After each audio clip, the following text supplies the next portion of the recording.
പ്രിയമുള്ള സഹോദരങ്ങളെ, എല്ലാവർക്കും എൻ്റെ നമസ്കാരം. ഞാൻ ഇന്ന് പ്രിപ്പയറായി വന്നിട്ടുള്ള വിഷയം ഇവിടെ പറഞ്ഞു, വിശ്വാസത്തിൻ്റെ ശാസ്ത്രം, the cognitive science of religious faith. സമൂഹത്തിൽ മതപരമായി ഉണ്ടാകുന്ന ഒരു ചായ്വ്, അത് എന്തുകൊണ്ടാണെന്നുള്ളതിന് പലതരത്തിലുള്ള വിശദീകരണങ്ങളൊന്നും നിലവിലുണ്ട്. അവയിൽ പലതും മതങ്ങളെപ്പോലെ തന്നെ തെറ്റാണ്. അപ്പോൾ എന്താണ് ശരിക്ക് ഈ മതവിശ്വാസം ഇങ്ങനെ സമൂഹത്തിൽ കൂടുതലായിട്ട് വരാൻ എന്താണ് കാരണം എന്നുള്ളതിൻ്റെ ശാസ്ത്രീയമായ കുറച്ച് വശങ്ങളാണ് നോക്കുന്നത്. ഒരുപാടൊന്നും പറയുന്നില്ല, എല്ലാവർക്കും അറിയുന്നതും പലപ്പോഴും ചർച്ച ചെയ്തൊക്കെ ആയിട്ടുള്ള വിഷയങ്ങൾ തന്നെയാണ്. നമുക്കൊരു വേറൊരു ആംഗിളിൽ നിന്ന് നോക്കിക്കാണാനുള്ളൊരു ശ്രമമാണ് നടത്തുന്നത്. അപ്പോൾ സമൂഹത്തിൽ ഒരു റിലീജിയസ് ഇൻക്ലിനേഷൻ ഉണ്ടോ? കൂടുതലും റിലീജിയസ് ആയിട്ടുള്ള ആൾക്കാരാണോ സമൂഹത്തിലുള്ളത്? തീർച്ചയായിട്ടും നമുക്ക് ആണെന്ന് പറയാം. കാര്യം കേരളത്തിലുള്ള എല്ലാ യുക്തിവാദികളെയും കൂടി ഈ പരിപാടിക്ക് വിളിച്ചു വരുത്തിയാലും പുറകിലേക്ക് കുറച്ചും കൂടെ കസേര ഇട്ടിട്ട് നമുക്ക് ഈ ഒരു ഹാളിൻ്റെ ഉള്ളിൽ തന്നെ എങ്ങനെയെങ്കിലുമൊക്കെ ഇരിക്കാം. എന്നിട്ട് ജനലിൻ്റെയും വാതിലിൻ്റെയും ഉള്ളിൽ കൂടെ പുറത്തേക്ക് നോക്കിയാൽ നമുക്ക് കാണാം സമൂഹത്തിൽ റിലീജിയസ് ഇൻക്ലിനേഷൻ ഉണ്ടോ ഇല്ലയോ എന്നുള്ളത്. അപ്പോൾ എന്തായിരിക്കാം ഇതിൻ്റെ കാരണം? നമുക്ക് നമ്മുടെ മുന്നിലുള്ള സാധ്യതകൾ പരിശോധിക്കാം. ഒന്നാമത്തെ സാധ്യത, വിശ്വാസികൾ പറയുന്നത് ശരിയായിരിക്കാം. എ ഗോഡ് എക്സിസ്റ്റ്, പ്രപഞ്ച സൃഷ്ടാവായ ഒരു ദൈവമുണ്ട് എന്ന് നമ്മൾ വിചാരിക്കുന്നു. അതായിരിക്കാം ഒരു കാരണം. സാധ്യതകളാണ്. രണ്ടാമത്, അതൊരു സാമൂഹിക നിർമ്മിതി അഥവാ സോഷ്യൽ കൺസ്ട്രക്റ്റ് ആയിരിക്കാം. ഏതെങ്കിലും തരത്തിലുള്ള സാമൂഹികമായ കാരണങ്ങൾ കൊണ്ട്, ഇപ്പോൾ നമ്മളെ കമ്മ്യൂണിസ്റ്റുകാരൊക്കെ പറയുന്ന പോലെ ദാരിദ്ര്യമാണ് മതത്തിന്റെ കാരണം, ഇങ്ങനെ എന്തെങ്കിലുമൊക്കെ കാരണങ്ങളായിരിക്കാം. മൂന്നാമത്, മനുഷ്യന്റെ സ്വാഭാവികമായ ജനിതക ചോദന തന്നെ മതവിശ്വാസം സ്വീകരിക്കാൻ പര്യാപ്തമായ വിധത്തിലായിരിക്കാം. ഇങ്ങനെ 3 സാധ്യതകൾ വെച്ചിട്ടാണ് നമ്മൾ മുമ്പോട്ട് പോകുന്നത്. ആദ്യത്തെ സാധ്യത തന്നെ നമ്മൾ പരിശോധിക്കുന്നു. വിശ്വാസികൾ പറയുന്നത് ശരിയാവാം. അങ്ങനെയാണെങ്കിൽ എന്താണ് അവസ്ഥ? മതങ്ങൾ തമ്മിൽ ദൈവത്തിന്റെ കാര്യത്തിൽ അഭിപ്രായ ഐക്യമില്ല. അപ്പൊ പിന്നെ ഏത് ദൈവമാണ് ശരിയെന്ന് കണ്ടെത്തണം അല്ലേ? അങ്ങനെ ഏത് ദൈവമാണ് ശരി എന്ന് ഉള്ള പരിശോധന ഓരോ മതക്കാർക്കും ഞങ്ങളുടെ ദൈവമാണ് ശരി, ഞങ്ങളുടെ ദൈവമാണ് ശരി എന്നിങ്ങനെ പറയാമെന്നല്ലാതെ ശാസ്ത്രീയമായി ടെസ്റ്റബിൾ അല്ല. അതുകൊണ്ട് തന്നെ ഈ ഒരു സാധ്യത, വിശ്വാസികൾ പറയുന്നത് ശരിയാവാനുള്ള സാധ്യത ശാസ്ത്രത്തിന്റെ പരിധിയിൽ വരാത്തത് കൊണ്ട് തൽക്കാലം റദ്ദു ചെയ്യുന്നു. ബാക്കി ഈ മതവിശ്വാസത്തിന്റെ ദൈവവിശ്വാസത്തിന്റെ കുഴപ്പങ്ങൾ എന്താണെന്ന് ഞാൻ തുടർന്ന് പറയും. അതൊക്കെ കേൾക്കാനും മനസ്സിലാക്കാനും അതിനോട് പ്രതികരിക്കാനും ഒക്കെയുള്ള സ്വാതന്ത്ര്യം വിശ്വാസികൾക്കും അവിശ്വാസികൾക്കും എല്ലാവർക്കും തുല്യമാണ്. അതുകൊണ്ട് എന്ത് ചെയ്യാം, മതവിശ്വാസം ശരിയാണ് എന്നതിന് എല്ലാം ദൈവത്തിന്റെ തിരുവിഷ്ടം എന്നല്ലാതെ യുക്തിപരമായ വല്ല ഉത്തരങ്ങളും പറയാനുണ്ടെങ്കിൽ വിശ്വാസികൾക്ക് പറയാവുന്നതാണ്.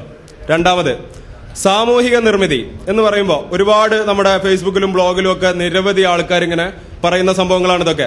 പ്രപഞ്ചത്തിൽ തന്നെ വിസ്മയിപ്പിച്ച ചോദ്യങ്ങൾക്ക് ഉത്തരം കണ്ടുപിടിക്കാൻ പുറപ്പെട്ട മനുഷ്യൻ ഉത്തരം കണ്ടെത്താതെ വന്നപ്പോൾ തന്റെ അറിവില്ലായ്മ നിക്ഷേപിച്ചു വെക്കാൻ കണ്ടെത്തിയ ഒരു പത്തായമാണ് ദൈവമെന്ന ആശയം. ഈ പറയുന്നതിന്റെ കുഴപ്പം എന്താണ്? ഈ പറയുന്ന ഈ പണി തന്നെയാണ് നമ്മളും ചെയ്യുന്നത് എന്നുള്ളതാണ് ഇതിന്റെ കുഴപ്പം. കാര്യം പ്രപഞ്ചത്തിന്റെ പിന്നിലുള്ള രഹസ്യം കണ്ടെത്താൻ പോയ മനുഷ്യൻ അത് കണ്ടെത്താൻ പറ്റാതെ വന്നപ്പോൾ ദൈവം എന്ന് പറയുന്ന പത്തായത്തിലിട്ടു നമ്മൾ പറയുന്നു.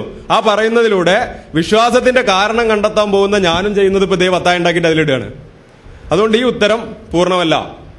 മറ്റൊന്ന്, പ്രകൃതി ശക്തികൾക്ക് മുമ്പിലും രോഗം അപകടങ്ങൾക്ക് മുമ്പിലും ഭയവിഹ്വലരായി നിന്നിരിക്കും. ഇതൊക്കെ ഏതോ അദൃശ്യ ശക്തികളുടെ പ്രവൃത്തിയായിരിക്കും എന്നവർ വിശ്വസിച്ചു. ആ ശക്തികൾക്ക് മനുഷ്യരൂപം സങ്കല്പിച്ചു. തങ്ങൾ എന്തൊക്കെയോ തെറ്റുകൾ ചെയ്തതുകൊണ്ടാണ് ഈ ശക്തികൾ കോപിക്കുന്നത് എന്നവർ വിചാരിച്ചു. അപ്പൊ ഈ സാമൂഹിക നിർമ്മിതി, സോഷ്യൽ കൺസ്ട്രക്ട് എന്ന് പറയുന്നത് നമുക്ക് പൂർണ്ണമായും തള്ളിക്കളയാൻ പറ്റില്ല. കാരണം ഇതൊക്കെ കുറെ ആൾക്കാർക്ക് വിശ്വാസമുണ്ട്. അതുകൊണ്ട് ഏത് മതമാണ് സ്വീകരിക്കേണ്ടത് എന്നുള്ളത് എന്ത് ചെയ്യും? തീർച്ചയായിട്ടും ഒരു വ്യക്തിയുടെ സാമൂഹിക സാഹചര്യങ്ങളെ ആശ്രയിച്ചിരിക്കും. പക്ഷേ മതവിശ്വാസം വേണോ വേണ്ടയോ എന്നുള്ളതിന് അത് മാത്രം മതിയാവില്ല. കുറച്ചും കൂടെ കാരണങ്ങൾ നമ്മൾ അന്വേഷിച്ച് പോകേണ്ടതായിട്ട് വരും. ആദ്യത്തെ ബുദ്ധിമാൻ, ആദ്യത്തെ വിഡ്ഢിയെ ചൂഷണം ചെയ്യാൻ കണ്ടുപിടിച്ച ഒരു നാമം എന്നതിൽ കവിഞ്ഞ് യാതൊരർത്ഥവും ദൈവം എന്ന വാക്കിനില്ല. ഇതിന്റെ അർത്ഥം എന്താണ്? ഒന്ന് ആലോചിച്ച് നോക്കൂ. ഒരു വിഡ്ഢിയെ ഒരു ബുദ്ധിമാൻ പറ്റിക്കാൻ വേണ്ടി ഉണ്ടാക്കിയ സാധനമാണ് ഈ മതം എന്ന് പറയുന്നത്. അതുകൊണ്ട് ഞാനടക്കമുള്ള നമ്മളടക്കമുള്ള യുക്തിവാദികളൊക്കെ എന്തോ ഭയങ്കര കൂടിയ ബുദ്ധിയുള്ള മഹാസംഭവങ്ങളാണ്. ഈ പാവം വിശ്വാസികളൊക്കെ എല്ലാം മണ്ടന്മാരായതുകൊണ്ടാണ് അവർക്കിത് മനസ്സിലാവാത്തത് എന്നൊക്കെയാണ് ഈ പറയുന്നതിന്റെ അർത്ഥം. അതൊന്നും പൂർണ്ണമായിട്ടും ശരിയല്ല. നമ്മളൊക്കെ ഒരേ സ്പീഷീസ് ആണ്. We all do have the same species reality. എല്ലാവർക്കും ഒരേ റിയാലിറ്റിയാണുള്ളത്. അതുകൊണ്ട് ഈ അന്ധവിശ്വാസം കൊണ്ടു നടക്കുന്നവർക്കും അതിന് കൃത്യമായ തെളിവുകളില്ല എന്ന് അവർ അംഗീകരിച്ചു തരാറുണ്ട്. ശ്രദ്ധിച്ചിട്ടുണ്ടോ? ഇതിന് കൃത്യമായ തെളിവുകളില്ല, പക്ഷെ ഇതില്ലാതെ തന്നെ ഇത് വിശ്വസിക്കുന്നവനുള്ളതാണ് സ്വർഗം എന്നാണ് മുസ്ലിങ്ങളൊക്കെ നമ്മുടെ നാട്ടിൽ പറയാം. പൂർണ്ണമായ തെളിവുകൾ ഇല്ലാതെ തന്നെ ഇത് വിശ്വസിക്കാൻ തയ്യാറാവണമെന്നാണ് പറയാം. അതുകൊണ്ട് അവർക്കത് അന്ധവിശ്വാസമാണെന്ന് മനസ്സിലാവാത്തതല്ല പ്രശ്നം. അന്ധവിശ്വാസം ആയതുകൊണ്ട് ഇത് തെറ്റാണ് എന്ന് കരുതണോ വേണ്ടയോ, ഇത് ഉപേക്ഷിക്കണോ വേണ്ടയോ എന്നുള്ളിടത്താണ് തർക്കം.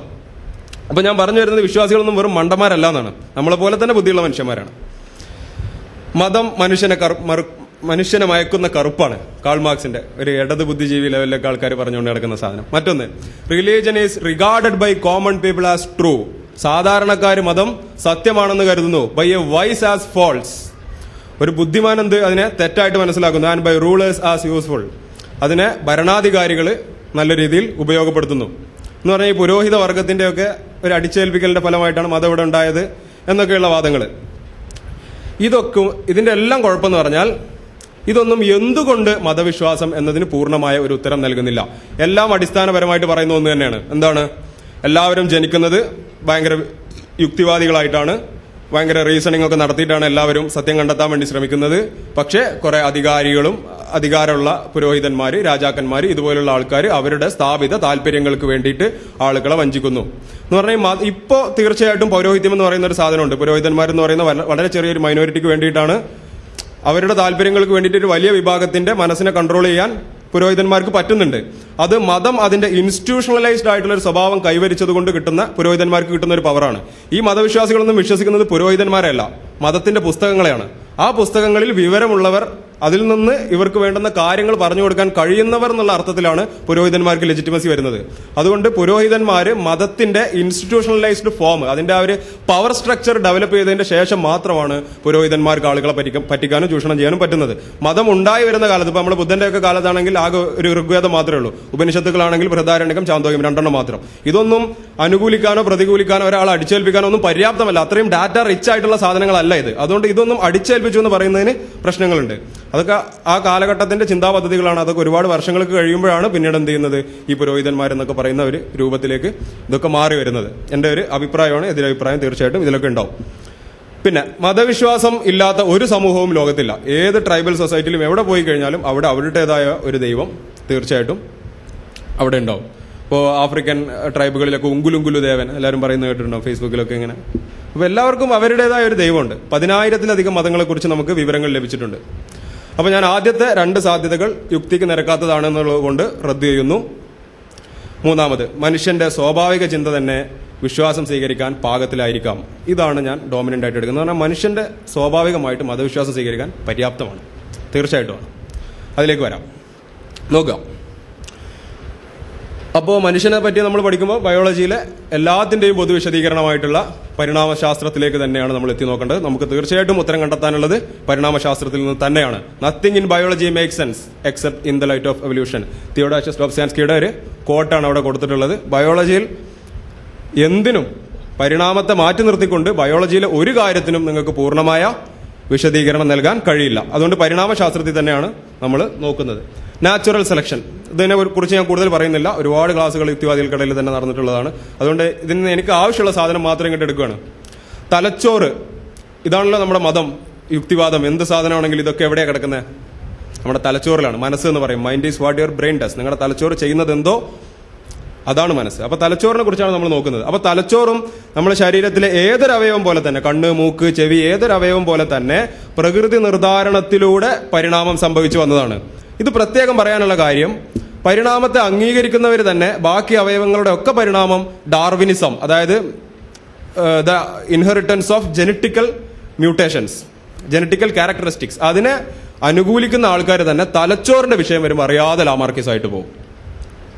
ലാമാർക്കിസം എന്ന് പറയുന്നത് ഇൻഹെറിറ്റൻസ് ഓഫ് അക്വയർഡ് ക്യാരക്ടറിസ്റ്റിക്സ്, ഒരു സമൂഹത്തിൽ നിന്നോ അല്ലെങ്കിൽ എവിടെന്നെങ്കിലോ കിട്ടുന്ന കാര്യങ്ങൾ അടുത്ത തലമുറയിലേക്ക് കൈമാറും എന്ന വാദമാണ് ലാമാർക്കിസം. ഇത് തെറ്റാണെന്ന് ശാസ്ത്രം അക്കാലത്ത് തന്നെ തെളിയിച്ചതാണ്. അതുകൊണ്ട് തലച്ചോറും തീർച്ചയായിട്ടും ഡാർവിനിസം, പ്രകൃതി നിർദ്ധാരണം അല്ലെങ്കിൽ സ്വാഭാവിക നിർദ്ധാരണം എന്ന് പറയുന്ന അതിൽ തന്നെ വരുന്നതാണ്. തലച്ചോറിന് മാത്രമായിട്ട് വേറെ പ്രത്യേകതയൊന്നുമില്ല.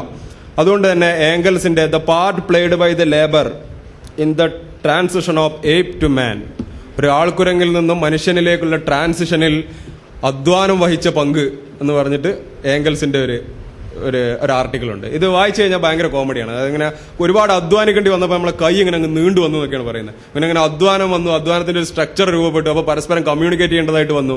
ഇങ്ങനെ കമ്മ്യൂണിക്കേറ്റ് ചെയ്യേണ്ടതായിട്ട് വന്നപ്പോൾ സ്വനവേടകം അങ്ങ് ഡെവലപ്പ് ചെയ്തു വന്നു. ഇങ്ങനെയൊക്കെയാണ്. അതായത് ആവശ്യങ്ങൾക്കനുസരിച്ചാണ് പരിണാമം നടക്കുന്നത് എന്നുള്ളത് തീർച്ചയായിട്ടും ഒരു തെറ്റായിട്ടുള്ള കാര്യമാണ്. Evolution is A blind process. ഒരു പ്രത്യേകിച്ച് ലക്ഷ്യങ്ങളൊന്നും ഇല്ലാതെ ഇങ്ങനെ നടക്കുന്ന ഒരു കാര്യമാണ് മനുഷ്യപരിണാമം. അപ്പോൾ നോക്കുക, നമ്മുടെ സന്തോഷം, സങ്കടം, നമ്മളെല്ലാ വികാരങ്ങളും, നമുക്ക് മധുരം തോന്നുന്നത്, കയ്പ് തോന്നുന്നത് എല്ലാം, അതുപോലെ അറപ്പ്, എല്ലാ സംഭവങ്ങളും നമുക്ക് എന്ത് ചെയ്യാം, പരിണാമപരമായ ഏതെങ്കിലും അനുകൂലനമായിട്ട് നമുക്ക് വിശദീകരിക്കാൻ പറ്റും. പരിണാമത്തിൽ എവിടെയെങ്കിലും ഒരു അനുകൂലനായിട്ടുള്ളത് വരുന്നതുകൊണ്ടാണ് നമുക്കിതൊക്കെ കിട്ടുന്നത്. അതുപോലെ വിശ്വാസം തന്നെ ഒരു അനുകൂലനമായിരിക്കാനുള്ള ഒരു സാധ്യത ഞാൻ എന്ത് ചെയ്യാണ്, ഇവിടെ പരിഗണിക്കുകയാണ്. അപ്പൊ തെറ്റായ വിശ്വാസങ്ങൾ നിങ്ങൾ കൊണ്ടുപോകുന്നതുകൊണ്ട് എങ്ങനെയാണ് ഒരു അനുകൂലനമാവുക? തീർച്ചയായിട്ടും സാധ്യതയില്ല. വിശക്കുന്ന ഒരാൾ എനിക്ക് വിശക്കുന്നില്ല എന്ന് ചുമ്മാ വിശ്വസിച്ചിട്ട് കാര്യമില്ലല്ലോ. അപ്പോൾ യാഥാർത്ഥ്യങ്ങളെ ആഗ്രഹിച്ചില്ലാതാക്കിയത് കൊണ്ട്, പ്രത്യേകിച്ച് ഗുണമൊന്നും ഇല്ലാത്തതുകൊണ്ട് തന്നെ വിശ്വാസം തന്നെ ഒരു പരിണാമപരമായ അനുകൂലനമായിരിക്കാനുള്ള സാധ്യത തൽക്കാലം മാറ്റി നിർത്തുകയാണ്. രണ്ടാമത്, മറ്റെന്തോ അനുകൂലനത്തിന്റെ ഒരു ബാക്കി പത്രമാവാം. അതാണ് കുറച്ചുകൂടെ എനിക്ക് ശരിയായിട്ട് തോന്നുന്നത്. ഒന്ന് വിശദീകരിക്കാം. അത് രണ്ടും തമ്മിൽ വ്യത്യാസമുണ്ട്. അതായത് ഇപ്പൊ പാമ്പിനെ ഒരാൾക്ക് പേടിയുണ്ടെങ്കിൽ അതെന്താണ്? തീർച്ചയായിട്ടും അതൊരു അനുകൂലനമാണ്. കാരണം പാമ്പിനെ പേടിയില്ലാത്തവൻ എന്ത് ചെയ്യും? പാമ്പിനെ കടി കൊണ്ട് ചാവും. അപ്പൊ അതൊരു അനുകൂലനമാണ്. ആ അനുകൂലനം പരിണാമപരമായിട്ട് കിട്ടുമ്പോൾ സ്വാഭാവികമായിട്ട് അവൻ ഓനപ്പാമ്പിനെയും കൂടി പേടിയുണ്ടാവും. അത് ഒഴിവാക്കാൻ പറ്റൂല. രണ്ടും ഒരുമിച്ചേ കാണും. അപ്പൊ ഓലപ്പാമ്പിനെ പേടിക്കുക എന്നുള്ളത് നമുക്ക് ആവശ്യമുള്ള സാധനമല്ല. പക്ഷെ പാമ്പിനെ പേടിക്കുക എന്ന് പറയുന്ന ഒരു ആവശ്യം അവിടെ നിറവേറി വരുമ്പോൾ ഇത് അതിന്റെ ഒരു ബൈ പ്രോഡക്റ്റ് ആയിട്ട് ഒഴിവാക്കാൻ പറ്റാതെ അതിന്റെ കൂടെ കിടക്കും. ഇതിനെ സ്റ്റീഫൻ ജെ ഗൗൾഡ് സ്പാൻഡ്രൽ എന്ന് പറയുന്ന ഒരു ഇതിനോടാണ് ഉപമിക്കുന്നത്. സ്പാൻഡ്രൽ എന്ന് പറഞ്ഞു കഴിഞ്ഞാൽ ഇത് ആർക്കിടെക്ചറിൽ, വാസ്തുശാസ്ത്രത്തിലൊക്കെ ഉപയോഗിക്കുന്ന ഒരു വാക്കാണ്. അതായത് ഒരു ചതുരാകൃതിയിലുള്ള രണ്ട് പില്ലറുകൾ, അതിന്റെ മുകളിൽ കൂടെ ഒരു ബീം അറേഞ്ച്മെന്റ് കണ്ടോ? ഇതിന്റെ ഇടയ്ക്ക് ഒരു ആർച്ച് ഇങ്ങനെ ഉണ്ടാക്കി കഴിഞ്ഞാൽ എന്ത് ചെയ്യും? തല തിരിഞ്ഞിട്ട് ഒരു ഇൻവെർട്ടഡ് ട്രയാങ്കിൾ അവിടെ വരും. അത് നിങ്ങൾക്ക് ഒഴിവാക്കാൻ പറ്റില്ല. ഒരു ആർക്കിടെക്റ്റും ഇത് ബോധപൂർവ്വം ഉണ്ടാക്കുന്നതല്ല. നമ്മൾ ബോധപൂർവ്വം ഉണ്ടാക്കുന്നത് ആ ആർച്ചാണ്. നമുക്കത് മതി. പക്ഷേ എന്ത് ചെയ്യാൻ പറ്റില്ല, അതവിടെ വന്നേ പറ്റൂ. അത് നിങ്ങൾ ഒഴിവാക്കാം. അതിന് കൂടെ കാണും. നമ്മുടെ ഈ ചില വീടുകളിലൊക്കെ ഉണ്ടാവും ഈ സ്റ്റെയർ കേസിന്റെ താഴെ ഈ ആക്രി സാധനങ്ങളൊക്കെ കൂട്ടിയിടാൻ വേണ്ടിയിട്ട് കുറച്ച് സ്ഥലം. ഇത് ആക്രി സാധനങ്ങൾ കൂട്ടിയിടാൻ വേണ്ടിയിട്ട് ഉണ്ടാക്കുന്ന ഒരു സ്ഥലമല്ല. അത് നമ്മുടെ ആവശ്യം ആ കോണിയാണ്. ആ കോണി അങ്ങ് ഉണ്ടാക്കുമ്പോൾ അതിന്റെ താഴെ കുറച്ച് സ്ഥലം വരും. അത് നമുക്ക് ഒഴിവാക്കാൻ പറ്റില്ല. അതുപോലെ തന്നെയാണ് മെഡിസിനുകളിലെ സൈഡ് എഫക്റ്റുകളും എല്ലാം. നമുക്കൊരു പ്രത്യേക എയിം ഉണ്ടാവും. ആ എയിമിന് വേണ്ടി നമ്മൾ ബ്ലഡ് സ്ട്രീമിലേക്കാണ് മരുന്ന് കൊടുക്കുന്നത്. ബ്ലഡ് ഒഴുകി എല്ലായിടത്തും എത്തും. നമുക്ക് ചിലപ്പോൾ കരളിലെ അസുഖവും ഭേദപ്പെടുത്തണ്ടേ. പക്ഷേ ഈ രക്തം ഒഴുകി ശ്വാസകോശത്തിലെത്തും, ലിവറിലെത്തും, എല്ലാ സ്ഥലത്തും എത്തും. അപ്പോൾ എന്ത് ചെയ്യും? അവിടെയൊക്കെ ഇതിന്റെ എഫക്ട് കാണിക്കും. അതിൽ ഒരെണ്ണം നമുക്ക് ആവശ്യമുള്ളതാവും, നമ്മൾ ഇന്റൻഷനലി കൊടുത്തതാവും. അതാണ് എഫക്ട്. ബാക്കിയെല്ലാം എഫക്ട് തന്നെയാണ്. പക്ഷെ നമുക്ക് ആവശ്യമില്ലാത്തതുകൊണ്ട് സൈഡ് എഫക്ട് എന്ന് വിളിക്കും. അതുകൊണ്ട് സൈഡ് എഫക്ട് ഇല്ലാത്ത മരുന്നുകൾക്ക് എഫക്ട് ഇല്ല എന്നും കൂടി ഞാൻ ഇതിന്റെ കൂടെ പറയണം. ഇതിന്റെ വിഷയമായിട്ട് ബന്ധപ്പെട്ടതല്ല, അങ്ങനെ പറഞ്ഞതേ ഉള്ളൂ. അപ്പൊ മറ്റാവശ്യങ്ങൾക്ക് വേണ്ടി പരിണമിക്കപ്പെട്ട മനസ്സിന്റെ ഒരു സ്പാൻഡ്രൽ ആയിരിക്കാം ദൈവവിശ്വാസം അല്ലെങ്കിൽ മതവിശ്വാസം എന്നാണ് ഇപ്പൊ ശാസ്ത്രജ്ഞന്മാർക്കിടയിലുള്ള ഏറ്റവും പ്രബലമായ അഭിപ്രായം. ഇത് പിടികിട്ടിയല്ലോ. ഇതുണ്ടെങ്കിലേ ഇനി അങ്ങോട്ട് കാര്യമുള്ളൂ. അപ്പൊ നമുക്ക് നോക്കാം. മോഡിഫിക്കേഷൻ ഓഫ് സ്പാൻഡ്രൽ എന്ന് പറഞ്ഞാൽ ആ സ്പാൻഡ്രൽ അവിടെ ഉണ്ടെങ്കിൽ എന്ത് ചെയ്യാം? നിങ്ങൾക്ക് അതിന്റെ മുകളിൽ നിങ്ങൾക്ക് ഇഷ്ടമുള്ള രീതിയിൽ മോഡിഫിക്കേഷൻ നടത്താം. ഇഷ്ടമുള്ള ചിത്രപ്പണികളൊക്കെ അതിൻ്റെ ഉള്ളിൽ ചെയ്തു നോക്കാം. അതവിടെ ഉണ്ടാവണം. പക്ഷെ അവിടെ എന്ത് പണി ചെയ്യണം എന്നുള്ളത് എന്ത് ചെയ്യാം?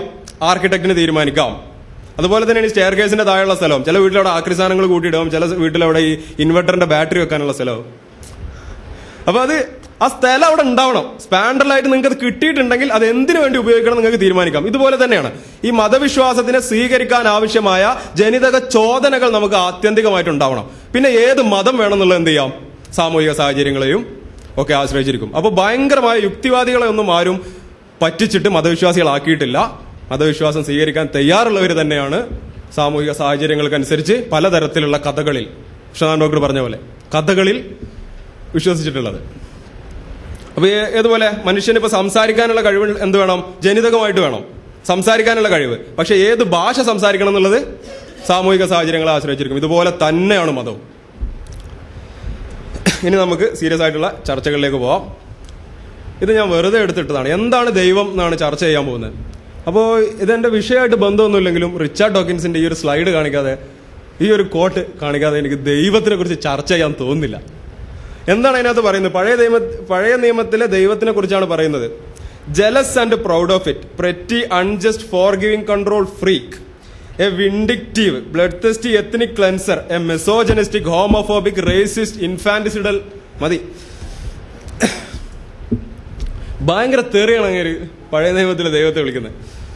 എന്തായാലും കൃത്യമായ നിർവചനം ദൈവത്തിന് കൊടുക്കാൻ പറ്റുമോ?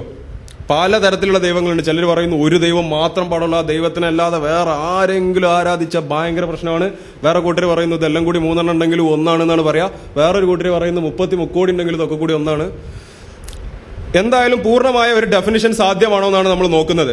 ഒട്ടും അഭിപ്രായ ഐക്യമില്ലാത്ത ഒരു സങ്കല്പമാണ് ദൈവം എങ്കിലും സൂക്ഷ്മമായി പരിശോധിച്ചാൽ ഇത്രയും സാധാരണമായ മെയിൻറ്റെയിനായ ഒരു സങ്കല്പം വേറെ ഇല്ലെന്ന് കാണാൻ പറ്റും. കാരണം ഏത് തരത്തിലാണ് നിങ്ങൾ ദൈവത്തിനെ ഡിഫൈൻ ചെയ്ത് വെക്കുന്നതെങ്കിലും ദൈവത്തിന്റെ സ്വഭാവങ്ങളും ഗുണങ്ങളും രൂപവും ഒക്കെ വേറെയാണെങ്കിലും അടിസ്ഥാനപരമായി ദൈവം എന്ന് പറയുന്നത് പ്രാർത്ഥിച്ചുകൊണ്ടും നിർബന്ധിച്ചുകൊണ്ടും ആരാധിച്ചുകൊണ്ടും നേർച്ചയും വഴിപാടും കൊടുത്തുകൊണ്ട് നിങ്ങളുടെ ആഗ്രഹങ്ങളും അഭിലാഷങ്ങളും സാധിച്ചെടുക്കാനുള്ള ഒരു കുറുക്കു വഴി, അതാണ് ദൈവം. ഇതാണ് ദൈവത്തിന് ഈ ഒരു പ്രസന്റേഷനിൽ ഞാൻ കൊടുക്കുന്ന ഡെഫിനിഷൻ. വേറെയും സാധ്യമാണ്. വേദങ്ങളിലെ ദൈവം നോക്കുക. ദൈവാതീതം ജഗത് സർവം മന്ത്രാധീനന്തു ദൈവതം തന്മന്ത്രം ബ്രാഹ്മണാതീതം ബ്രാഹ്മണോ മമ ദൈവതം. എന്താണ് അതിന്റെ അർത്ഥം? ലോകം മുഴുവൻ ദൈവത്തിന്റെ അധീനതയിലാണ്, ആ ദൈവമോ മന്ത്രത്തിന്റെ അധീനതയിലാണ്. അതാണ് അതിലെ കാര്യം. അതാണ് ഇത് ഇമ്പോർട്ടന്റ് സാധനം. കാര്യം ഈ മന്ത്രം കൊണ്ട് നിങ്ങൾക്ക് ഈ ദൈവത്തിനെ നിയന്ത്രിക്കാനും നിങ്ങളുടെ ആവശ്യങ്ങൾ നേടിയെടുക്കാനും പറ്റുന്നില്ലെങ്കിൽ പിന്നെ ആ ദൈവത്തിന് നിങ്ങൾക്ക് വേണ്ട. ദൈവം എന്ന് പറയുന്ന ഒരു മഹാസംഭവമാണ്. നമുക്ക് ഇന്ററാക്ട് ചെയ്യാനൊന്നും പറ്റില്ലെങ്കിൽ കാര്യമില്ല. നിങ്ങളുടെ കൺട്രോളിൽ കിട്ടണം ദൈവത്തിനെ. അപ്പൊ ആ മന്ത്രം ആരുടെ കയ്യിലാണ്? അത് ബ്രാഹ്മണന്റെ കയ്യിലാണ്. അതുകൊണ്ട് ആരാണ് നമ്മുടെ ദൈവം?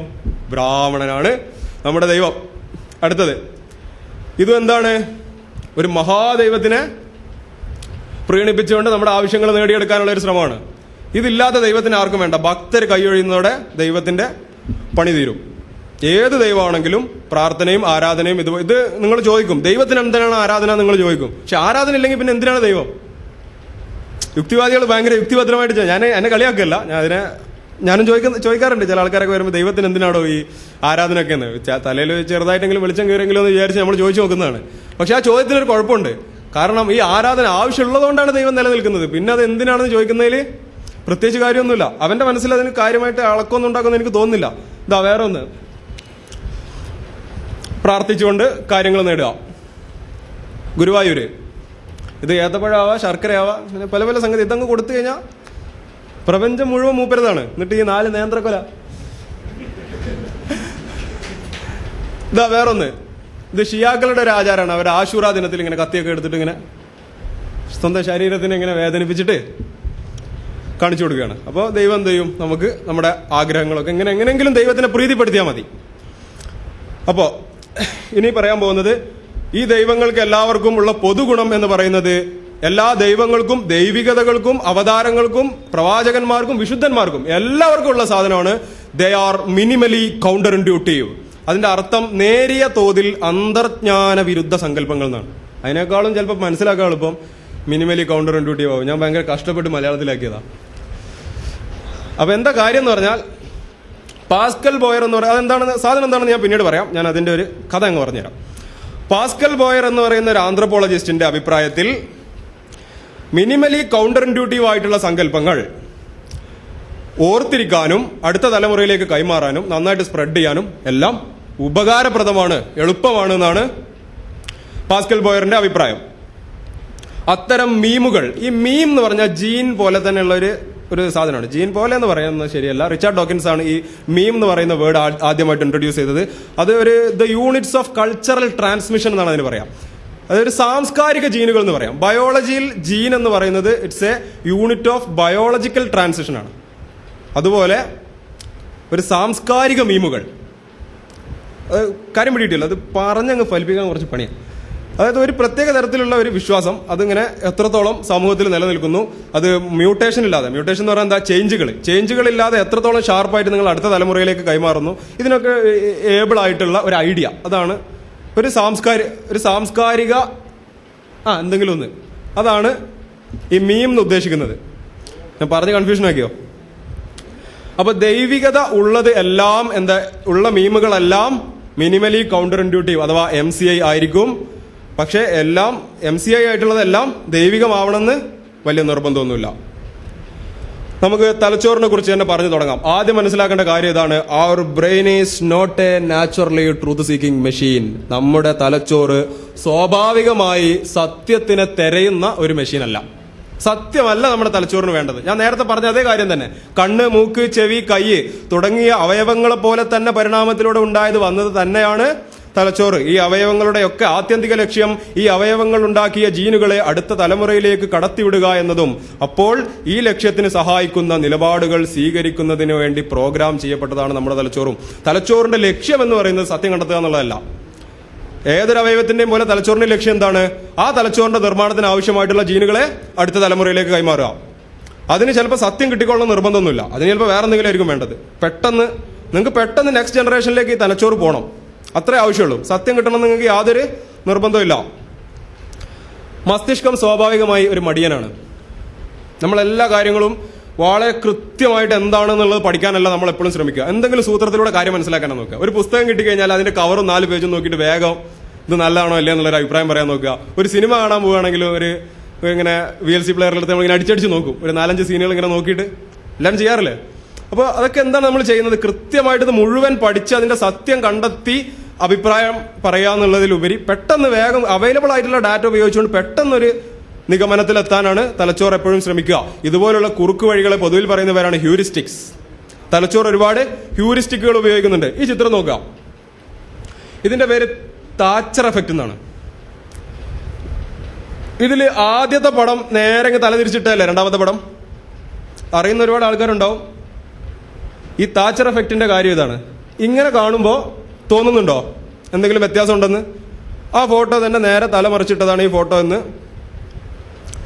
വളരെ സിമ്പിളായിട്ട് മനസ്സിലാക്കാം. ഇനി അതൊന്ന് തിരിച്ചിട്ട ഫോട്ടോ നോക്കുക. ഇതാണ് കഥ.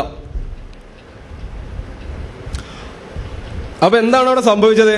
ആ ചുണ്ടുകൾ ആളെ മൊത്തത്തിൽ മറിച്ചെങ്കിലും ചുണ്ടുകൾ അതേപോലെ തന്നെയാണ് വെച്ചിക്കണത്. കണ്ടോ? ചുണ്ടുകളും കണ്ണും എന്ത് ചെയ്തു? അങ്ങോട്ടും ഇങ്ങോട്ടും ഫ്ലിപ്പ് ചെയ്തിട്ടു. അപ്പൊ ഞാൻ പറഞ്ഞു വരുന്നത്, തലച്ചോറ് ഒരു കാര്യം കാണുമ്പോൾ അത് ശരിക്ക് എന്താണ് എന്നല്ല നോക്കുന്നത്. ചില എക്സ്പെക്ടേഷനുകളോടുകൂടെ അപ്പോഴത്തെ ഒരു സാഹചര്യം വെച്ചിട്ട് ഒരുപാട് പ്രതീക്ഷകളോട് കൂടിയിട്ടാണ്, ഒരുപാട് മുൻധാരണകളോട് കൂടിയിട്ടാണ് തലച്ചോറ് എന്ത് ചെയ്യുന്നത്? ഓരോ കാര്യത്തിനെയും സമീപിക്കുന്നത്. അപ്പൊ ഇങ്ങനെ ഒരു ചതി എന്ത് ചെയ്യുന്നില്ല? തലച്ചോറ് പ്രതീക്ഷിക്കുന്നില്ല. നമ്മുടെ തലച്ചോറ് സത്യം കണ്ടെത്തുന്നതിനുള്ള, സ്വാഭാവികമായി സത്യം കണ്ടെത്തുന്നതിനുള്ള ഒരു ഉപകരണം അല്ല എന്നാണ് ഞാൻ പറഞ്ഞത്. സൂക്ഷിച്ചു നോക്കിയാൽ പറ്റും. അതിന് എക്സ്ട്രാ റീസണിങ് എന്ന് പറയുന്ന സാധനം ഉപയോഗിക്കണം. അത് ഉപയോഗിക്കാത്തത് കൊണ്ടാണ് ഈ വക സംഭവങ്ങളൊക്കെ വരുന്നത്. ഇങ്ങനെ മസ്തിഷ്കം ഉപയോഗിക്കുന്ന ഒരുപാട് കുറുക്ക് വഴികളിൽ ഒന്നാണ് സ്റ്റീരിയോ ടൈപ്പിംഗ്. സ്റ്റീരിയോ ടൈപ്പിംഗ് എല്ലാവർക്കും അറിയാമെന്ന് വിചാരിക്കുന്നു. അതായത് ഓരോ ആൾക്കാരെയും പറ്റിയിട്ട് വേറെ വേറെ മനസ്സിലാക്കുന്നതിന് പകരം കുറെ ഗ്രൂപ്പുകളായിട്ട് ഇങ്ങനെ മനസ്സിലാക്കുക. ആണുങ്ങള്, പെണ്ണുങ്ങള്, ബ്രാഹ്മണന്മാര്, ദളിതര്, മലപ്പുറം കാക്ക, കോട്ടയംകാരൻ അച്ചായൻ, ഇങ്ങനെ ഓരോ ഗ്രൂപ്പുകളാക്കി മനസ്സിലാക്കി എന്തുണ്ട് നമുക്ക് സൗകര്യമുണ്ട്. ഇത് നമ്മൾ ബോധപൂർവ്വം ചെയ്യുന്നത് ആരെങ്കിലും ഇൻസൾട്ട് ചെയ്യാൻ വേണ്ടി ചെയ്യുന്നതല്ല. ഇത് നമ്മൾ സ്വാഭാവികമായിട്ട് ചെയ്തു പോകുന്നതാണ്. കാരണം നമുക്ക് ഓരോരുത്തരെയും പറ്റി മനസ്സിലാക്കാൻ ബുദ്ധിമുട്ടാണ്. അപ്പൊ ചില ഗ്രൂപ്പുകളാക്കി എന്ത് ചെയ്ത് മൊത്തം എണ്ണം ഒന്ന് കുറഞ്ഞു. അപ്പൊ ആ ഗ്രൂപ്പിനെ അങ്ങ് മനസ്സിലാക്കുന്നതോടുകൂടെ അതിൽ എല്ലാ ആൾക്കാരെയും നമുക്ക് മനസ്സിലാക്കാം. ഈ സ്റ്റീരിയോ ടൈപ്പിംഗിൽ 2 കാര്യങ്ങളാണ് നടക്കുക. ഒന്ന് ഇൻഡക്ഷൻ, ആദ്യത്തെ സ്റ്റെപ്പ് എന്ന് വെച്ചാൽ ജനറലൈസേഷൻ. 1-2 സാമ്പിൾ എടുത്തിട്ട് ആ ഗ്രൂപ്പിനെ മൊത്തം അങ്ങ് ഇവന്മാരൊക്കെ ഇതുപോലെയാണെന്ന് അങ്ങ് ജനറലൈസ് ചെയ്യുക. രണ്ടാമത്തത് ഡിഡക്ഷൻ. ഇങ്ങനെ നമ്മൾ ഓൾറെഡി ഉണ്ടാക്കി വെച്ച ജനറലൈസേഷനിൽ നിന്ന് ഒരു റാൻഡം സാമ്പിളിംഗ് എടുത്താൽ ആ സ്റ്റീരിയോ ടൈപ്പിന്റെ ഗുണങ്ങൾ അവനെ ആട്രിബ്യൂട്ട് ചെയ്ത് കൊടുക്കുക. ഈ 2 പണികളാണ് സ്റ്റീരിയോ ടൈപ്പുകൾ ചെയ്യുന്നത്. ഈ 2ഉം ചെയ്യുന്നതിന് ആക്ച്വലി കുഴപ്പമില്ല. പക്ഷെ ഇപ്പൊ ഞാൻ എഴുതി വെച്ചിട്ടുള്ള സ്റ്റീരിയോ ടൈപ്പുകളുടെ കുഴപ്പം അതെല്ലാം സോഷ്യലി കൺസ്ട്രക്റ്റഡ് സ്റ്റീരിയോ ടൈപ്പുകളാണ്, സാമൂഹിക നിർമ്മിതികളാണ്. അപ്പൊ ഈ സാമൂഹിക നിർമ്മിതികളായിട്ടുള്ള സ്റ്റീരിയോ ടൈപ്പുകൾ ഒരു യൂണിവേഴ്സൽ കോൺസെപ്റ്റ് ആണെന്ന് നിങ്ങൾ ആദ്യം പ്രൂവ് ചെയ്യണം, എന്നിട്ട് ജനറലൈസ് ചെയ്യണം, എന്നിട്ട് അതിന് റെഡ്യൂസ് ചെയ്യണം. ഇതിന് കുഴപ്പമില്ല. അത് കഴിയാത്തത് കൊണ്ട് തന്നെ ഇത്തരം സ്റ്റീരിയോ ടൈപ്പുകൾ ഉപയോഗിച്ചിട്ട് ആൾക്കാരെ ജഡ്ജ് ചെയ്യുന്നത് കുറഞ്ഞ പക്ഷം ചെറ്റത്തരാണെന്ന് പറയാം. But there are some universal stereotypes. നമ്മുടെ കെമിസ്ട്രിയിൽ ഉപയോഗിക്കുന്ന പീരിയോഡിക് ടേബിൾ ഇതൊരു വലിയ സ്റ്റീരിയോ ടൈപ്പാണ്. സ്റ്റീരിയോ ടൈപ്പിന്റെ ഏറ്റവും നല്ലൊരു ഉദാഹരണമാണിത്. കാരണം 114 എലമെന്റ്സിന്റെ ഓരോന്നിന്റെയും പ്രോപ്പർട്ടി എടുത്ത് പഠിക്കുന്നതിന് പകരം എന്ത് ചെയ്യുക? ചില ഗ്രൂപ്പുകളൊക്കെ S block, P block, D block എന്നൊക്കെ പറയാം. അതിൻ്റെ ഉള്ളിൽ പിന്നെ ഗ്രൂപ്പുകളായിട്ടും പീരിയഡുകളായിട്ടും ഒക്കെ ഗ്രൂപ്പ് ചെയ്തിട്ട് കാര്യങ്ങളെ പെട്ടെന്ന് മനസ്സിലാക്കിയെടുക്കുക. നോക്കുക, there are some absolute stereotypes. പൂർണ്ണമായിട്ടും ശരിയാണെന്ന് പറയാവുന്ന സ്റ്റീരിയോ ടൈപ്പുകളാണ്. മനുഷ്യൻ, പാമ്പ്, കുതിര, പക്ഷി, എലി, ഇതൊക്കെ എന്താണ്? കുറെ ഗ്രൂപ്പുകളാണ്. ഇങ്ങനെയൊക്കെ ഗ്രൂപ്പുകളായിട്ട് അതായത് ചില പൊതുവായ ഗുണങ്ങളുടെ അടിസ്ഥാനത്തിൽ തിരിച്ചറിയാൻ കഴിയാവുന്ന ഗ്രൂപ്പുകളെയാണ് സ്റ്റീരിയോ ടൈപ്പുകൾ എന്ന് പറയാം. ഇനി ഇങ്ങനെ ഒരു സങ്കല്പം നമുക്ക് ഓൾറെഡി ഉണ്ട്. മനുഷ്യന് പരിണാമപരമായിട്ട് തന്നെ ഉണ്ട്. ഓരോ സാധനങ്ങളെ വേർതിരിച്ച് സ്റ്റീരിയോ ടൈപ്പുകളാക്കി മനസ്സിലാക്കാനുള്ള ഒരു ടെൻഡൻസി നമുക്ക് ഓൾറെഡി ഉണ്ട്. എന്നിട്ട് ഈ ഒരു സ്റ്റീരിയോ ടൈപ്പിനെ നമ്മൾ ലംഘിക്കണം. ആ സ്റ്റീരിയോ ടൈപ്പിന് ഇല്ലാത്ത എന്തെങ്കിലും ഗുണങ്ങൾ അതിന് ബോധപൂർവം ആട്രിബ്യൂട്ട് ചെയ്ത് കൊടുക്കുന്നതാണ് മിനിമലി കൗണ്ടർ ഇൻട്യൂട്ടീവ് കോൺസെപ്റ്റ്സ്. മനസ്സിലായല്ലോ? ഇപ്പൊ മനുഷ്യൻ എന്ന് പറഞ്ഞു കഴിഞ്ഞാൽ നമുക്കൊരു കൃത്യമായ ധാരണയുണ്ട് എന്താണ് മനുഷ്യൻ. അയാൾക്ക് എത്ര നീളമുണ്ട്, എത്ര തടി വരെ ആവാം, ഒരു ആവറേജ് എല്ലാം. മനുഷ്യൻ എന്ന് പറയുന്ന ഒരു ആവറേജ് മനുഷ്യനാണ് റെപ്രസെന്റ് ചെയ്യുന്നത്. അയാൾക്ക് എത്ര ബുദ്ധി, അയാൾക്ക് പറക്കാൻ കഴിയും, അയാൾക്ക് എന്തൊക്കെ കഴിയും, അയാൾക്ക് എന്തൊക്കെ കഴിയില്ല, എല്ലാ കാര്യങ്ങളും, എത്ര കണ്ണുണ്ട്, എത്ര മൂക്കുണ്ട്, എല്ലാം നമുക്ക് കൃത്യമായ ധാരണയുണ്ട്.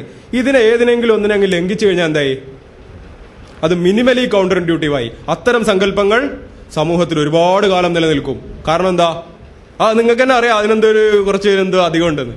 ഇപ്പം ഇപ്പൊ പട്ടി ഒരു മനുഷ്യനെ കടിച്ചാൽ അത് വലിയ വാർത്തയൊന്നും ആവാറില്ലല്ലോ. പക്ഷെ മനുഷ്യൻ തിരിച്ച് പട്ടീനെ കടിക്കുമ്പോഴാണ് അത് വലിയ വാർത്തയാവുന്ന. ഒരുപാട് കാലം ഇങ്ങനെ പറഞ്ഞു പോകുന്നു. അപ്പൊ അസാധാരണമായ സങ്കല്പങ്ങളാണ് ദൈവികത. ഒരു സാധാരണ മനുഷ്യനാണെന്നാണ് സാധാരണ അവർ പറയുമ്പോൾ പറയാം. അയാള് മേരി എന്ന് പറയുന്ന ഒരു സ്ത്രീ പ്രസവിച്ചതാണ്. കുറെ ശിഷ്യന്മാരുണ്ടായിരുന്നു, വീഞ്ഞു കുടിക്കുമായിരുന്നു, ഭക്ഷണം കഴിക്കുമായിരുന്നു, അപ്പം തിന്നും, അവസാനം ശിഷ്യൻ തന്നെ പറ്റിച്ചു, കുരിശു കയറി. അപ്പോഴൊക്കെ ഇയാൾ മനുഷ്യനാണ്. പക്ഷെ ഇയാൾക്ക് എന്തുണ്ട്? മനുഷ്യനില്ലാത്ത കുറച്ച് കാര്യങ്ങളും കൂടി അധികമുണ്ട്. മനുഷ്യനാണ് ബേസിക്കലി, മനുഷ്യനല്ലാതെ പറ്റത്തില്ല. അപ്പോൾ ബേസിക്കലി എന്ത് ചെയ്യണം? കുറച്ച് കാര്യങ്ങളും കൂടി ഇയാൾക്ക് അധികമുണ്ട്. 5 അപ്പം കൊണ്ട് 5000 പേരെ തീറ്റി, വെള്ളം വീഞ്ഞാക്കി, വെള്ളത്തിന് മുകളിൽ കൂടെ നടന്നു, കുരുടന് കാഴ്ച കൊടുത്തു, പിന്നെന്താ കുഷ്ഠരോഗം ചികിത്സിച്ച് ഭേദമാക്കി, മരിച്ച ലാസറിനെ എഴുന്നേൽപ്പിച്ചു, പിന്നെ മരിച്ച് 3-ാം ദിവസം എന്തോ ഉടലോടെ സ്വർഗത്ത് പോകും, എന്തൊക്കെ ചെയ്തു. വേറൊരാള് പ്രൊഫറ്റ് മുഹമ്മദ്, ഇദ്ദേഹം ഒരു സാധാരണ മനുഷ്യനാണെന്ന് തന്നെയാണ്. ഇന്ന് കേരളത്തില് സുന്നികളും മുജാഹിദുകളും തമ്മിൽ നടന്നിട്ടുള്ള ഏറ്റവും വലിയ ഫൈറ്റ് ഇദ്ദേഹം ഒരു സാധാരണ മനുഷ്യനാണോ അല്ലയോ എന്നാണ്. സീരിയസ്ലി കേട്ട അത്ഭുതം തോന്നിപ്പോ. പ്രബലമായ 2 മതവിഭാഗങ്ങൾ നടക്കുന്ന ചർച്ചയാണ്. 1400 കൊല്ലം മുന്നേ മരിച്ചുപോയ ഒരു മനുഷ്യൻ വെറും സാധാരണ മനുഷ്യനായിരുന്നോ അല്ലയോ? ഒരു കൂട്ടർ പറയുന്നു സാധാരണ മനുഷ്യനാണ്, മറ്റേ കൂട്ടർ പറയുന്നു സാധാരണ മനുഷ്യനല്ല. ഇതിന്റെ പേരില് അടി പിടി ബഹളം കസേര കത്തിക്കൽ എല്ലാം നടന്നിട്ടുണ്ട് നമ്മുടെ കേരളത്തില്. അപ്പോ അവിടെ സാധാരണ മനുഷ്യനാണ് എന്ന് ശക്തമായി വാദിച്ച മുജാഹിദുകൾക്ക് പോലും ഇയാൾക്ക് ദൈവം ഒരു മാലാഖനെ പറഞ്ഞയച്ചിട്ട് പുസ്തകം എഴുതി കൊടുത്തു എന്നുള്ള കാര്യത്തിലും, ചന്ദ്രനെ പിളർത്തി എന്നുള്ള കാര്യത്തിലും, ഇയാൾക്ക് നയലുണ്ടായിരുന്നില്ല എന്നുള്ള കാര്യത്തിലും, അതുപോലെ തന്നെ ഒറ്റ ദിവസം കൊണ്ട് 7 ആകാശവും താണ്ടി ദൈവത്തെ കണ്ട് 5 നേരത്തെ നിസ്കാരവും മേടിച്ചും കൊണ്ട് തിരിച്ചു പോന്നു എന്ന കാര്യത്തിലൊന്നും യാതൊരു തർക്കമില്ല. കാരണം അതും കൂടെ ഇല്ല എന്ന് പറഞ്ഞിട്ട് ഇയാൾ വെറും സാധാരണ മനുഷ്യനാക്കി കഴിഞ്ഞാൽ പിന്നെ ഈ സങ്കല്പം ഒരുപാട് കാലം നിലനിൽക്കില്ല. അപ്പൊ ഇത് നിൽക്കണമെങ്കിൽ, മതവിശ്വാസങ്ങൾ നിൽക്കണമെങ്കിൽ that should be and that must be minimally counter intuitive.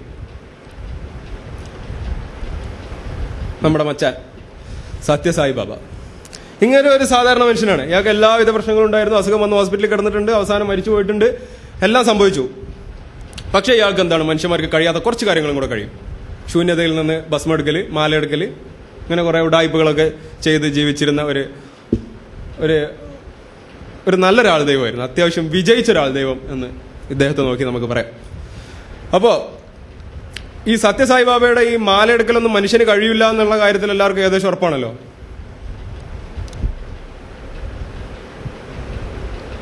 ഈ മനുഷ്യൻ എന്താ പറയാ, A.T. കോവൂര് ഇദ്ദേഹത്തെ ഒരുപാട് വേട്ടയാടിയിട്ടുണ്ടെന്നൊക്കെ ഞാൻ എവിടെയോ വായിച്ചിട്ടുണ്ട്, കോവൂരിന്റെ സമ്പൂർണ്ണ കൃതികളിലൊക്കെ. അപ്പോൾ ഇങ്ങനെ പുറകെ പോയി എന്താ പറയാ, ആന്ധ്രയിൽ ഇയാളുടെ ആശ്രമത്തിലൊക്കെ പോയിട്ട് ഇയാളുടെ അടുത്ത് വരാൻ പറഞ്ഞു. ഇയാളുടെ കോവൂരിന്റെ മുമ്പിൽ വന്നിട്ട് മാലയും ഭസ്മം എടുക്കുന്നൊക്കെ കാണിച്ചു കൊടുക്കാനും ഒക്കെ പറഞ്ഞു. അവസാനം ഇതൊന്നും അവിശ്വാസികളുടെ മുമ്പിൽ കാണിക്കാൻ പറ്റില്ലെന്ന് പറഞ്ഞ് സത്യസായി ബാബ ഒഴിഞ്ഞുന്നോ. എങ്ങനെയായാലും ഇയാൾക്ക് തീർച്ചയായിട്ടും ഇങ്ങനെയൊക്കെ സംഭവിച്ചു. ഇന്ത്യയിൽ ഇത്രയധികം അപമാനിതനായ വേറൊരാൾ ദൈവം ഉണ്ടെന്ന് ഞാൻ കരുതുന്നില്ല. എങ്കിൽ പോലും ഇയാള് സക്സസ്ഫുൾ ആണ്. മരിച്ചതിന് ശേഷം ഇപ്പോഴും ഒരുപാട് ഭക്തന്മാരും ആരാധകരൊക്കെ ഉണ്ട്. വേറെ ഒന്ന്, അനന്ത സർപ്പത്തിന്റെ മുകളിൽ നമ്മുടെ വിഷ്ണു ഭഗവാൻ ഇങ്ങനെ കിടക്കുകയാണ്. അവിടെ ആരുടെ സ്റ്റീരിയോ ടൈപ്പിനെയാണ് ലംഘിക്കുന്നത്? പാമ്പ് എന്ന് പറയുന്ന സ്റ്റീരിയോ ടൈപ്പിനെ തന്നെയാണ് അവിടെ ലംഘിക്കുന്നത്. പാമ്പിന് ഏകദേശം എത്ര നീളം വരും, അതിന് എത്ര തലയുണ്ടാവും എന്നുള്ളതിനെ പറ്റിയിട്ടൊക്കെ നമുക്കൊരു സ്റ്റീരിയോ ടൈപ്പിംഗ് പൊതുധാരണയുണ്ട്. അതിനെ മുഴുവൻ ലംഘിച്ച് മിനിമലി കൗണ്ടർ ഇൻഡ്യൂട്ടീവ് ആക്കി വെച്ചിരിക്കുന്ന ഒന്നാണിത്. അടുത്തത്, ഇതെല്ലാം എന്താണ്? 3 കണ്ണ്. ഇതും മനുഷ്യന്മാരുടെ സ്റ്റീരിയോ ടൈപ്പിങ്ങിന് പുറത്താണ്. സാധാരണ ഒരു ആവറേജ് മനുഷ്യന് 2 കണ്ണാണുള്ളത്. 3 കണ്ണാണെന്ന് പറയുന്നതോടുകൂടി ആ വിശ്വാസം സമൂഹത്തിൽ കൂടുതൽ മേൽക്കോയ്മ നേടുന്നു. That's all. പാമ്പിന് സംസാരിക്കാൻ അറിയില്ല എന്ന് നമുക്ക് എല്ലാവർക്കും അറിയാം. പാമ്പ് വന്നിട്ട് പറയാണ്, നീ പഴം അങ്ങ് കഴിച്ചോ, നല്ലതാണെന്ന്. അതുകൊണ്ട് ആ പാമ്പും എന്ത് ചെയ്യാണ്? ഒരുപാട് കാലം വിശ്വാസമായിട്ട് നിലനിൽക്കുകയാണ്.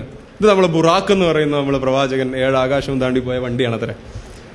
ഒന്ന് ആലോചിച്ച് നോക്കണേ, എന്തൊക്കെ സ്റ്റീരിയോ ടൈപ്പുകളാണ് അവിടെ ലംഘിച്ച് കിടക്കുന്നത്. മനുഷ്യന്റെ തല, കുതിരേന്റെ ഉടല്, ഇതിപ്പോ അങ്ങനെ പുറത്ത് കാണിക്കാറില്ല. ഇങ്ങനെയൊന്നും അല്ല, ഇതിന്റെ ഫോട്ടോ ഒന്നും അവൈലബിൾ അല്ല എന്നാണ് പറഞ്ഞിരുന്നത്. പക്ഷെ എന്റെയൊക്കെ ചെറുപ്പത്തിൽ എന്റെ ഉമ്മന്റെ വീട്ടിൽ അവിടെ തറവാട്ടിലൊക്കെ വീടിന്റെ മുമ്പിൽ ഈ ഫോട്ടോ തൂക്കിയിട്ടിരുന്നു, ഉണ്ടായിരുന്നു പണ്ട്. ഇപ്പൊ എടുത്ത് ഈ മുജാഹിദ് പ്രസ്ഥാനത്തിന്റെ ഒക്കെ ഒരു വരവോട് കൂടിയിട്ടാണെന്ന് തോന്നുന്നു ഇതൊക്കെ ഇല്ലാണ്ടായി പോയത്. ഇവിടുത്തെ പാരമ്പര്യ സുന്നികൾ ഇതിന്റെ ഒക്കെ ആൾക്കാരായിരുന്നു.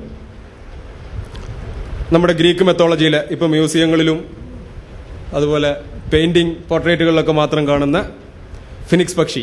എന്താണ് ഇതിന്റെ പ്രത്യേകത? സ്വയം കത്തുക. അതുപോലെ തന്നെയാണ് നമ്മുടെ ബേണിംഗ് ബുഷിനെ പറ്റി കേട്ടിട്ടില്ലേ? കത്തുന്ന ബുഷ്.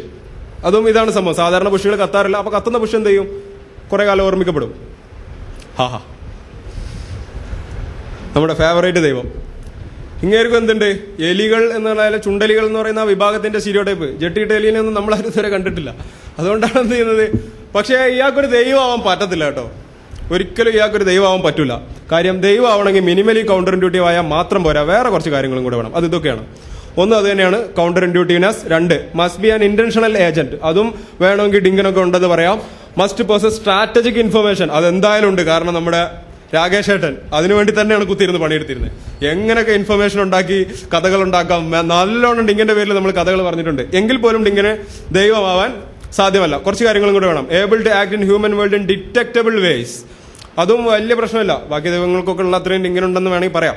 അവസാനത്താണ് പ്രശ്നം.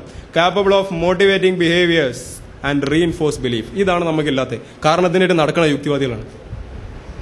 വിശ്വാസത്തിനെ ഊട്ടി ഉറപ്പിക്കാനുള്ള ഒരു സന്നദ്ധത ഉണ്ടാവണം. അത് ഡിങ്കനെ ഏറ്റുപിടിച്ചത് യുക്തിവാദികളായതുകൊണ്ട് യാതൊരു സ്കോപ്പും ഇല്ല. അതുകൊണ്ട് ധൈര്യമായിട്ട് കുറെ പേരൊക്കെ എൻ്റെ അടുത്ത് ചോദിച്ചു, ഇനി ഡിങ്കൻ തന്നെ ഒരു ദൈവമായിട്ട് പറയാം, ഡിങ്കന്റെ അമ്പലം വന്നിട്ട് മനുഷ്യന്മാർക്ക് സ്വൈര്യം ഇല്ലാതാവുക എന്നൊക്കെ ചോദിച്ചു. പക്ഷേ യാതൊരു പേടിയും പേടിക്കണ്ട. ഡിങ്കൻ ഒരിക്കലും ദൈവമാവാൻ പോകുന്നില്ല. ഡിങ്കൻ മാത്രമല്ല, വേറെ പലർക്കും ദൈവമാവാൻ യാതൊരു സാധ്യതയും ഞാൻ കാണുന്നില്ല. പാവം മനുഷ്യൻ, ദൈവമാവാൻ പറ്റത്തില്ല. അടുത്തത്, ഇങ്ങേർക്കും ദൈവമാവാൻ പറ്റൂല. ഇതാ ഇയാളെങ്ങാനും ദൈവമായിരുന്നെങ്കിൽ ഇപ്പൊ പ്രിയദർശന്റെ ആ സിനിമ വന്നപ്പോ ഇവിടെ ആകെ ബഹളവും, പ്രിയദർശൻ ഇന്ത്യ വിട്ട് പോകേണ്ടിയൊക്കെ വന്നേനെ. അതിശയൻ. പിന്നെ സത്യസായി ബാബയ്ക്ക് ഈ 5 ഗുണങ്ങളുണ്ട്. അതുകൊണ്ട് അദ്ദേഹം തീർച്ചയായിട്ടും ഒരു വിജയിച്ച ആൾ ദൈവമാണ്. അപ്പോൾ ഈ ഒരു മിനിമലി കൗണ്ടർ ഇൻഡ്യൂട്ടീവ്നെസ് എന്ന് പറയുന്ന സാധനം ഞാൻ തൽക്കാലം ഇവിടെ നിർത്തുകയാണ്. അസംബന്ധങ്ങളല്ലാത്ത മതവിശ്വാസങ്ങൾ ഉണ്ടായിരിക്കുകയല്ല. അസംബന്ധമല്ലാത്ത ഒരു കാര്യത്തിന് ദൈവവിശ്വാസമാവാൻ സാധ്യമല്ലാത്തത് കൊണ്ടാണത്. വേറെ അവർക്ക് അസംബന്ധമാക്കണമെന്ന് പ്രത്യേകിച്ച് താല്പര്യമൊന്നുമില്ല. അസംബന്ധം അല്ലെങ്കിൽ അത് ഒരുപാട് കാലം നിലനിൽക്കില്ല. ഓക്കെ, അതുകൊണ്ട് എല്ലാ മതവിശ്വാസങ്ങളും മ്യൂച്വലി കോൺട്രഡിക്റ്റിംഗ് ആവും, ഒരുപാട് പ്രശ്നങ്ങളുണ്ടാവും. അതുകൊണ്ടാണ് അത് നിലനിൽക്കുന്നത്. അപ്പോൾ യുക്തിവാദികളൊക്കെ മനസ്സിലാക്കേണ്ടത് എന്താണ്? നമുക്ക് സ്വാഭാവികമായിട്ട് ഈ മിനിമലി കൗണ്ടർ ഇൻഡ്യൂട്ടീവ് ആയിട്ടുള്ള സാധനങ്ങളൊക്കെ ശരിയെന്ന് വിചാരിക്കാൻ, ഉൾക്കൊള്ളാനൊക്കെ നമുക്ക് ഇപ്പം മതത്തിലെ സൃഷ്ടിവാദം തന്നെ എന്താണ്? ദൈവത്തിന് കുൻ എന്ന് പറഞ്ഞ ഒരു സാധനം ഉണ്ടാവും. അതാണ് ദൈവം. ഇതാണ് ദൈവത്തിന്റെ ഒരു അണ്ടർസ്റ്റാൻഡിങ്. പക്ഷെ ദൈവം ചെയ്യുന്നത് എന്താണ്? കുറെ കളിമണ്ണൊക്കെ എടുത്തു കൊടുത്തിട്ട് കുഴച്ചിട്ടുണ്ടാക്കുന്നു, എന്നിട്ട് മൂക്കിൻ്റെ ഉള്ളിൽ കൂടി ഊതിയിട്ട് ജീവൻ വെപ്പിച്ചു കൊടുക്കുന്നത്. അപ്പൊ ഇത് മനസ്സിലാക്കാൻ ഭയങ്കര എളുപ്പമാണ്. ഇതിന് പ്രത്യേകിച്ച് അധ്വാനമൊന്നും വേണ്ട. ഇനി പരിണാമശാസ്ത്രത്തിലേക്ക് വരുമ്പോഴോ, പരിണാമശാസ്ത്രം മിനിമലി കൗണ്ടർ ഇൻഡ്യൂട്ടീവ് അല്ല, കംപ്ലീറ്റ്ലി കൗണ്ടർ ഇൻഡ്യൂട്ടീവ് ആണ്. സാധാരണ മനുഷ്യന്റെ ബുദ്ധിക്ക് കൊണ്ട് മനസ്സിലാക്കാൻ പറ്റാവുന്ന ഒരു കാര്യമല്ല. കുറച്ച് ബുദ്ധിമുട്ടാണ്. കാര്യം നമ്മൾ ആകെ ജീവിക്കുന്നത് ഒരു 60-70 വർഷമാണ്. പണ്ടാണ് നമ്മൾ പരിണാമകാലത്താണെങ്കിൽ 20-30 വർഷമൊക്കെ ആയിരുന്നു ഒരു മനുഷ്യൻ ജീവിച്ചിരുന്നത്. ഈ ഒരു മനുഷ്യനെ അടുത്താണ് നമ്മൾ എന്ത് ചെയ്യുന്നത്? മില്യൺസ് ഓഫ് ഇയേഴ്സിന്റെ അതുപോലെ ബില്യൺസ് ഓഫ് ഇയേഴ്സിന്റെയും കഥ പറയുന്നത്. അതുകൊണ്ട് പെട്ടെന്ന് പിടികിട്ടൂല. അത് കംപ്ലീറ്റ്ലി കൗണ്ടർ ഇൻഡ്യൂട്ടീവ് ആണ്. അപ്പോൾ ഈ പരിണാമ സിദ്ധാന്തമൊക്കെ മനസ്സിലാക്കാൻ ബുദ്ധിമുട്ടുള്ള ആൾക്കാർ അതന്നെ വന്നിട്ട് പറയാം. അതിനെ എതിർക്കുന്നവർ നമ്മുടെ അടുത്ത് വന്നിട്ട് പറയുന്നത് ഇത് എന്റെ ബുദ്ധിക്ക് നിരക്കുന്നില്ലല്ലോ. String theory, gravitational wave theory, ഇതൊന്നും നമ്മുടെ ബുദ്ധിക്ക് നിരക്കുന്നതല്ല. നമ്മളെ ബുദ്ധിക്ക് നിരക്കുന്നതിനെ മാത്രം അംഗീകരിക്കുന്നത് അല്ല യുക്തിവാദം. ശാസ്ത്രീയമായി ശരിയെന്ന് തെളിയിക്കപ്പെട്ട വസ്തുതകളെ അംഗീകരിക്കലാണ് യുക്തിവാദം. അപ്പൊ ഇത് വിടുക. അടുത്തൊരു കോൺസെപ്റ്റാണ് തിയറി ഓഫ് മൈൻഡ്. ഇതിനും ഞാൻ ഭയങ്കര കഷ്ടപ്പെട്ടൊരു മലയാളമൊക്കെ ഉണ്ടാക്കിയിട്ടുണ്ട്. അന്ധക്കരണ ബോധം എന്നാണ് ഞാൻ അതിനുണ്ടാക്കിയ മലയാളം. തിയറി ഓഫ് മൈൻഡ്, അതായത് വസ്തുക്കളെ തിരിച്ചറിയുക. നമ്മൾ വസ്തുക്കളെ കാണുന്നുണ്ട്, തിരിച്ചറിയുന്നു, ഇതൊക്കെ നമ്മൾ ചെയ്യുന്നുണ്ട്. അപ്പോ 2 തരത്തിലുള്ള അവബോധ വ്യവസ്ഥകൾ അഥവാ കോഗ്നിറ്റീവ് സിസ്റ്റം, ഇതാണ് മനുഷ്യന്മാർക്കുള്ളത്. അതിൽ ആദ്യം പറയുന്നത് ഫോക്ക് സൈക്കോളജി അല്ലെങ്കിൽ ഫോക്ക് ബയോളജി എന്നും പറയാം. ഇത് ഉപയോഗിച്ചുകൊണ്ടാണ് നമ്മൾ ജീവനുള്ള വസ്തുക്കളെ നോക്കിക്കാണുന്നത്. എല്ലാ ജീവനുള്ള വസ്തുക്കളെയും നമ്മൾ മനസ്സിലാക്കുന്നത് ഫോക്ക് സൈക്കോളജി ഉപയോഗിച്ചിട്ടാണ്. ജീവനില്ലാത്ത വസ്തുക്കളെ മനസ്സിലാക്കുന്നത് ഫോക്ക് ഫിസിക്സ് എന്ന് പറയുന്ന വേറൊരു കോഗ്നിറ്റീവ് സിസ്റ്റം ഉപയോഗിച്ചിട്ടാണ്. ഇത് രണ്ടും നമ്മളെ തലച്ചോറിൽ വർക്ക് ചെയ്യുന്നത് ഇൻഡിപെൻഡന്റ് ആണ്, സ്വതന്ത്രമായിട്ടാണ്, വേറെ വേറെയാണ് വർക്ക് ചെയ്യുന്നത്. ഓക്കെ, അപ്പൊ ഇത് വളരെ ചെറിയ കുട്ടികൾക്ക്, ഇപ്പോൾ ഒരു വയസ്സ് 2 വയസ്സൊക്കെ ഉള്ള കുട്ടികൾക്ക് തന്നെ ജീവനുള്ള വസ്തുക്കളെയും ജീവനില്ലാത്ത വസ്തുക്കളെയും വേർതിരിച്ച് മനസ്സിലാക്കാൻ പറ്റും. ഇപ്പോൾ ഒരു ഒച്ച് അല്ലെങ്കിൽ ഒരു തേരട്ടൊക്കെ ഇങ്ങനെ അരിച്ചരിച്ച് പോകുമ്പോൾ ചെറിയ കുട്ടികൾക്ക് വലിയ അത്ഭുതമൊന്നും വരാറില്ല. കാരണം അവർക്കത് അറിയാം, അതിന് ജീവനുണ്ടെന്നും അതിനൊരു പ്രത്യേകമായൊരു ഒരു മനസ്സെന്ന് പറയുന്ന ഒരു സാധനം അതിനുണ്ടെന്നും, അതുകൊണ്ട് അതിനങ്ങനെ പോകാൻ പറ്റുന്ന അവൻ ചിന്തിച്ചോളൂ. പക്ഷെ ഒരു ബാറ്ററി ഇട്ട കാർ ഇങ്ങനെ ഓടുന്നത് കാണുമ്പോൾ പിള്ളേരിങ്ങനെ അത്ഭുതപ്പെടുന്നത് കാണാം. അപ്പോൾ അവന്റെ മനസ്സിലെന്താ അതൊരു ജീവനില്ലാത്ത സാധനമാണെന്നും അതിന് ചലിക്കാൻ കഴിയില്ല എന്നും അവൻ അറിയാം. എന്നിട്ട് അത് ചലിക്കുന്നതുകൊണ്ടാണ് അവൻ അത്ഭുതപ്പെടുന്നത്. അപ്പോൾ ഇത് ജന്മനാ ഉള്ള ഒരു വാസനയാണ് എന്ത്? ജീവനുള്ള വസ്തുക്കളെയും, അതായത് മനസ്സുള്ള വസ്തുക്കളെയും മനസ്സില്ലാത്ത വസ്തുക്കളെയും വേർതിരിച്ച് കാണാനുള്ള കഴിവ്. മറ്റു സാധനങ്ങളെ പോലെ അല്ല സ്വന്തമായി മനസ്സുള്ള സാധനങ്ങൾ പ്രവർത്തിക്കുന്നത്. ലോകത്തെക്കുറിച്ച് അവർക്കുള്ള ചില ധാരണകളുടെ അടിസ്ഥാനത്തിലാണ്. അവരുടെ ചലന കാരണം അവരുടെ ഉള്ളിലായിരിക്കും. അത് മറ്റുള്ളവർക്ക് മനസ്സിലാക്കാൻ എളുപ്പമല്ല. ഇതാണ് തിയറി ഓഫ് മൈൻഡ്, അന്ധകരണബോധം എന്ന് വേണമെങ്കിൽ മലയാളത്തിൽ പറയാം. ഭൗതിക ലോകത്തെ മനസ്സിലാക്കുന്നതും ആളുകളുടെ മനസ്സ് മനസ്സിലാക്കുന്നതുമായ രണ്ട് അവബോധ പദ്ധതികൾ ഏറെക്കുറെ സ്വതന്ത്രമായാണ് പ്രവർത്തിക്കുന്നത്. ഞാൻ പറഞ്ഞ കാര്യങ്ങൾ തന്നെ. എന്ന് വെച്ചാൽ നമുക്ക് മറ്റൊരാളുടെ മനസ്സ് വായിക്കാൻ പറ്റും എന്നാണ് ഞാൻ പറയുന്നത്. അത് ഏതെങ്കിലും ഒരു സൂപ്പർ നാച്ചുറൽ ആയിട്ടുള്ള ടെലിപ്പതിയോ അങ്ങനെ എന്തെങ്കിലും ഒരു സാധനമൊന്നുമല്ല ഞാൻ പറയുന്നത്. നമ്മളൊരു സാമൂഹ്യ ജീവി ആയതുകൊണ്ട് നമുക്ക് സ്വാഭാവികമായിട്ടും മറ്റൊരാളുടെ മനസ്സിലാക്കാൻ പറ്റും. ഇപ്പൊ ഞാനിവിടെ നിന്നുകൊണ്ട് നിങ്ങളെ കുറെ കണ്ട് ചീത്ത വിളിക്കാതെ എന്താ? അങ്ങനെ ഞാൻ ചീത്ത വിളിച്ചു കഴിഞ്ഞാൽ നിങ്ങൾ എന്ത് ചെയ്യുമെന്ന് എനിക്ക് നന്നായിട്ട് അറിയുന്നുണ്ടോ? നിങ്ങളെ മനസ്സ് ഞാനിവിടെ വായിക്കുന്നതാണ് ചെയ്യുന്നത്. ഇപ്പൊ ചില രാഷ്ട്രീയക്കാരൊക്കെ സദസ്സറിഞ്ഞ് വിളമ്പുന്നത് നമുക്ക് കാണാം. അപ്പൊ നമ്മളെ രമേശ് ചെന്നിത്തല ഇപ്പോൾ അടുത്ത് ബ്രാഹ്മണർ നടത്തിയെന്ന ഒരു സമ്മേളനത്തിൽ പോയിട്ട് പറഞ്ഞു ബ്രാഹ്മണർ പഴയ പ്രതാപത്തിലേക്ക് മടങ്ങിപ്പോണം. എന്തൊരു കാസ്റ്റിസ്റ്റ് ആയിട്ടുള്ള ഒരു ഇതാണ് അയാൾ നടത്തിയത്. അപ്പൊ അവിടെ എന്ത് പറയണമെന്ന് അയാൾക്ക് അറിയാം. അതാ ഇരിക്കുന്ന അത്ര ആളുകളുടെ മൈൻഡ് അയാൾ നന്നായിട്ട് റീഡ് ചെയ്തുകൊണ്ടാണ്. അപ്പൊ മനസ്സ് വായിക്കാനുള്ള നമ്മൾ പറയാറില്ലേ, നിങ്ങൾ എന്റെ ഭാഗത്ത് നിന്ന് നമ്മളങ്ങനെ കുറ്റപ്പെടുത്തുമ്പോഴൊക്കെ എന്റെ ഭാഗത്ത് നിന്ന് ചിന്തിച്ചു നോക്കുമെന്ന്. അതെന്തുകൊണ്ടാണ് അങ്ങനെ പറയാൻ പറ്റുന്നത്? നമ്മളങ്ങനെ ചെയ്യാറുണ്ട്. ഇപ്പൊ എനിക്ക് ഒരാളുടെ മനസ്സ് വായിക്കണമെങ്കിൽ ഞാൻ ഇപ്പോൾ ഒരാളുടെ അടുത്തൊരു കാര്യം പറയാൻ പോവാണ്. അപ്പൊ അയാൾ എങ്ങനെ വിചാരിക്കും എന്ന് അയാളുടെ മൈൻഡ് എനിക്ക് റീഡ് ചെയ്യണമെങ്കിൽ ഒരാൾ വന്നിട്ട് ഇതേ കാര്യം എൻ്റെ അടുത്ത് പറഞ്ഞാൽ ഞാൻ എന്ത് വിചാരിക്കും അങ്ങോട്ട് ആലോചിച്ച് നോക്കിയാൽ മതി. ഇങ്ങനെയാണ് ഈ മനസ്സ് റീഡിങ് സാധ്യമാകുന്നത്. ഒരു സാമൂഹിക ജീവി എന്ന നിലക്ക് ഇത് വളരെ അത്യാവശ്യമായിട്ടുള്ള സാധനമാണ്. നമ്മൾ പറയാറുണ്ട് സാഹചര്യം മനസ്സിലാക്കി പെരുമാറുന്ന പയ്യനാണ്, നല്ലവനാണെന്നൊക്കെ. എന്താണ് നന്നായിട്ട് മനസ്സ് വായിക്കാൻ അവൻ പറ്റുന്നുണ്ടെന്നുള്ള റിവാർഡാണ് നമ്മൾ അവന് കൊടുക്കുന്നത്. ഓക്കെ, എന്തുകൊണ്ട് തിയറി ഓഫ് മൈൻഡ്? ഏകദേശം ഉത്തരം ഞാൻ ഇപ്പോൾ പറഞ്ഞെന്ന് വിചാരിക്കുന്നു. ലഘുവായ ഉത്തരം മനുഷ്യൻ ഒരു സാമൂഹ്യ ജീവിയാണ് എന്ന് തന്നെയാണ്. ഒരു സാമൂഹ്യ ജീവിക്ക് ആവശ്യം വേണ്ട ധാരണയാണ് മറ്റുള്ളവരും തന്നെ പോലെ തന്നെ ആഗ്രഹങ്ങളും ആവശ്യങ്ങളും ഉണ്ടെന്നും അവക്കനുസരിച്ചാണ് അവരുടെ പ്രവർത്തനമെന്നും മനസ്സിലാക്കുന്നത്. അപരന്റെ മനസ്സ് വായിക്കാനുള്ള കഴിവും അതുപോലെ തന്നെ തന്റെ മനസ്സ് അപരൻ വായിക്കുന്നുണ്ടെന്നും അതനുസരിച്ച് അയാൾ പെരുമാറുമെന്നും അത് താൻ മനസ്സിലാക്കുമെന്ന് അയാൾ മനസ്സിലാക്കുമെന്ന് തനിക്ക് മനസ്സിലാവുമെന്ന് അയാൾക്ക് ഇങ്ങനെ ലൂപ്പായിട്ട് പിടികിട്ടിയോ? ഞാൻ നിങ്ങളെ മനസ്സ് വായിക്കും എന്ന് നിങ്ങൾക്കറിയാം, ആ കാര്യം നിങ്ങൾക്ക് അറിയാമെന്ന് എനിക്കറിയാം. ഇങ്ങനെ അഡിക്റ്റീവായൊരു ലൂപ്പ് പോലെ കിടക്കുന്ന അത്രയും ഓർഡേഴ്സ് ഓഫ് ഇന്റൻഷനാലിറ്റി നമുക്ക് പോകാൻ പറ്റും. അതാണ് അടുത്ത് പറയാനുള്ള കോൺസെപ്റ്റ്, ഡാനിയൽ ഡെന്നറ്റിന്റെ ഇന്റൻഷനാലിറ്റി. നമുക്ക് മനസ്സെന്ന് പറയുന്ന സാധനം മാത്രമല്ല മനുഷ്യന്മാർക്കുള്ളത്. ചലിക്കുന്ന എല്ലാ ജീവികൾക്കും ഒരു മനസ്സുണ്ടെന്ന് നിങ്ങൾക്ക് വേണമെങ്കിൽ പറയാം. പട്ടിക്കും പൂച്ചക്കൊക്കെ ഒരു മനസ്സുണ്ട്. പക്ഷെ അവർക്കൊരു മനസ്സുണ്ട് എന്ന ബോധം അവർക്കില്ല. ശരിക്കും വ്യത്യാസം ശരിക്കും മനസ്സിലാക്കണം. മനസ്സുണ്ടായാൽ മാത്രം പോരാ, നമുക്ക് മനസ്സുണ്ട് എന്ന ധാരണ കൂടി നമുക്ക് വേണം. അതാണ് first order intentionality. I think that, ഞാൻ ഇങ്ങനെ വിചാരിക്കുന്നു എന്ന് പറയുന്നതാണ് എന്ത്? First order intentionality. Second order intentionality, അതായത് സ്വന്തം മനസ്സ് വായിക്കുക, അതാണ് ഫസ്റ്റ് ഓർഡർ. സെക്കൻഡ് ഓർഡർ എന്ന് പറഞ്ഞാൽ മറ്റൊരാളുടെ മനസ്സ് വായിക്കുക. I think that you believe like this, നീ ഇങ്ങനെ വിശ്വസിക്കുന്നു എന്ന് ഞാൻ കരുതുന്നു. ഇതാണ് സെക്കൻഡ് ഓർഡർ ഇന്റൻഷനാലിറ്റി. തേർഡ് ഓർഡർ ആകുമ്പോൾ എന്താവും? വേറൊരാള് ഇങ്ങനെ ഒരു കാര്യം മനസ്സിലാക്കിയിട്ടുണ്ടെന്നാണ് എന്റെ വിചാരം എന്നാണ് ഞാൻ കരുതുന്നത് എന്ന് പറയുമ്പോൾ അത് തേർഡ് ഓർഡർ ഇന്റൻഷനാലിറ്റി. ഇങ്ങനെ ക്യാരക്ടേഴ്സിന്റെ എണ്ണം കൂടുന്തോറും ഈ ഇന്റൻഷനാലിറ്റി ഇങ്ങനെ കൂടി വരും. ഈ ദശാവതാരം സിനിമയൊക്കെ ക്ലൈമാക്സ് ചില ആൾക്കാർക്ക് കൺഫ്യൂഷൻ ആവുന്നത് ഇതുകൊണ്ടാണ്. കാരണം 10 ക്യാരക്ടേഴ്സ് ഉണ്ട്. ഈ ക്ലൈമാക്സിൽ ഇവരെ ആർക്കൊക്കെ മറ്റ് ക്യാരക്ടേഴ്സിനെ പറ്റി ആർക്കൊക്കെ അറിയാം, അറിയുന്നവർക്ക് എന്തൊക്കെ അറിയാം, ഇതെല്ലാം നമ്മുടെ ബ്രെയിനിൽ കിടന്ന് കളിക്കണം. അത് ഒരു 5 ഓർഡറിന്റെ മുകളിലുള്ളത് മനുഷ്യന്മാർക്ക് കൺഫ്യൂഷൻ ഉണ്ടാകും. 4 ഓർഡർ വരെ നമുക്ക് പക്ക നന്നായിട്ട് പ്രോസസ് ചെയ്യാൻ പറ്റും. 5 ഓർഡർ മുതൽ കൺഫ്യൂഷൻ ഉണ്ടാക്കും. ഒരു 7-8 ഓർഡറൊക്കെ കഴിഞ്ഞാൽ ഒരു പിടിയും കിട്ടൂല. ഇതുകൊണ്ടാണ് ഇതുപോലുള്ള ഈ ആർട്ട് ഫിലിമുകളൊന്നും ആൾക്കാർക്ക് പെട്ടെന്ന് കൊണ്ട് മനസ്സിലാവാത്തത്. ഈ കൊമേഴ്ഷ്യൽ ഫിലിം പോലെ അല്ലല്ലോ ആർട്ട് ഫിലിം. അതായത് ക്യാരക്ടേഴ്സ് തമ്മിലുള്ള ബന്ധമൊന്നും കൃത്യമായിട്ട് പറയൂല. ചില ഡയലോഗുകളോ എന്തെങ്കിലും ചെറിയ സൂചനകളൊക്കെ തരും. അത് വെച്ച് നിങ്ങൾ കണക്ട് ചെയ്തെടുത്തോണം. അപ്പോൾ അങ്ങനെ ഒരുപാട് കാര്യങ്ങൾ മനസ്സിൽ വെക്കാനുള്ളത് കൊണ്ട് ആണ് ഈ ആർട്ട് ഫിലിമുകൾ. ഈ ദശാവതാര ആർട്ട് ഫിലിം ആണെന്നല്ല ഞാൻ പറയുന്നത്. ദശാവതാരത്തിന് ഈ ഒരു പ്രശ്നമുണ്ട്, ആൾക്കാർക്ക് പെട്ടെന്ന് പിടികിട്ടുന്നില്ല. മറ്റൊന്ന് ഇന്റൻഷണൽ സ്റ്റാൻസ്, അതായത് തന്റെ മനസ്സിൽ നിന്ന് വ്യത്യസ്തമാണ് മറ്റുള്ളവരുടെ മനസ്സെന്നുള്ള അറിവാണ് ഇന്റൻഷണൽ സ്റ്റാൻസ്. അപ്പോൾ ഈ 4 വയസ്സ് താഴെയുള്ള കുട്ടികൾക്കൊന്നും ഈ ഒരു തിയറി ഓഫ് മൈൻഡ് ഇല്ലെന്നാ പറയാം. അതായത് നിങ്ങൾ 4 വയസ്സുള്ള 2 കുട്ടികളെ വിളിച്ചുകൊണ്ടിരിക്കുക, 4 വയസ്സിൽ താഴെയുള്ള, എന്നിട്ട് 2 പേരെയും കാണിച്ചുകൊണ്ട് ഒരു ബോൾ ഒരാളുടെ കൈ കൊടുക്കുക. എന്നിട്ട് ഇവനെ കാണിച്ചുകൊണ്ട് ആ മൂലയിൽ കൊണ്ടുവെക്കാൻ പറയാം. അപ്പൊ അവൻ എന്ത് ചെയ്യും? ആ മൂലയെ കൊണ്ടുവച്ചിട്ട് തിരിച്ചു വരും. എന്നിട്ട് മറ്റേ ആളെ പറഞ്ഞേക്കുക, ആരെ? ബോൾ വെച്ചയാളെ തിരിച്ചു പറഞ്ഞേക്കുക ആ റൂമിൽ നിന്ന്. എന്നിട്ട് മറ്റേ ആളുടെ അടുത്ത് എന്താ പറയാ? ആ ബോൾ എടുത്തിട്ട് ഇപ്പുറത്തെ മൂലയിലേക്ക് മാറ്റി വെക്കാൻ പറയാം. എന്നിട്ട് അവന്റെ അടുത്ത് ചോദിക്കണം, ഇനി മറ്റവൻ തിരിച്ചു വന്നാൽ ഈ ബോൾ എവിടെയാ നോക്കുകയെന്ന്. അവൻ പറയും ഈ മൂലാന്ന്. കാരണം ഈ മാറ്റി വെച്ച വിവരം അവൻ അറിയില്ല എന്നുള്ള കാര്യം ഇവൻ അറിയില്ല. ഇവന്റെ വിചാരം ഇവൻ അറിയുന്നതൊക്കെ എല്ലാവർക്കും അറിയാവുന്ന. അപ്പോൾ 4 വയസ്സിൽ താഴെയുള്ള കുട്ടികൾക്ക് എല്ലാവരും എന്താണ് സർവ്വജ്ഞാനികളായിരിക്കും. അതുകൊണ്ടാണ് ആ പ്രായത്തിലുള്ള ചെറിയ കുട്ടികൾ നിങ്ങൾക്ക് വേഗം കൺട്രോൾ ചെയ്യാൻ പറ്റുന്നു, അവരെ കൊണ്ട് അനുസരിപ്പിക്കാൻ പറ്റുന്നു ഒക്കെ. കാരണം അവരുടെ വിചാരം നമ്മളൊക്കെ എന്തോ ഭയങ്കര വിവരമുള്ള ആൾക്കാരാണെന്ന്. അല്ലെന്നുള്ളത് നമുക്കെല്ലാം അറിയുള്ളൂ. ഓക്കെ, അപ്പൊ ഈ മനസ്സെന്ന് പറയുന്ന സാധനം ഇതാണ്. എന്റെ വീട്, എന്റെ പണം എന്നൊക്കെ പറയുന്ന പോലെ തന്നെയാണ് നമ്മൾ എന്റെ ശരീരം എന്നും എന്റെ തല എന്നും ഒക്കെ പറയുന്നത്. അതായത് എന്നിൽ നിന്ന്, എന്റെ ശരീരത്തിൽ നിന്ന് വ്യത്യസ്തമായ എന്തോ ഒരു സാധനം, ഒരു എസൻസ് നമ്മുടെയൊക്കെ ഉള്ളിൽ ഉണ്ട്. അതിനെയാണ് നമ്മൾ അന്ധക്കരണം അല്ലെങ്കിൽ മനസ്സ് എന്ന് പറയുന്നത്. അതായത് ഇപ്പോൾ 10 വയസ്സുള്ള ഞാനും വൃദ്ധനായ ഞാനും ഒക്കെ രൂപം ഭാവമൊക്കെ ആകെ മാറി. ചിലപ്പോൾ എൻ്റെ സ്വഭാവം മാറി, എൻ്റെ നോളജ് ലെവൽ മാറും, പലതും മാറും. പക്ഷെ ഞാൻ എന്ന് പറയുന്നത് എന്ത് ചെയ്യും? അപ്പോഴും ഞാൻ തന്നെയായിട്ട് തുടരും. 5 വർഷം കൊണ്ട് നമ്മുടെ ബോഡിയിലുള്ള എല്ലാ സെല്ലുകളും മാറ്റി പുതിയ സെല്ലുകൾ വരും. മൊത്തം മാറ്റർ തന്നെ മാറി, വേറെ സാധനമായി.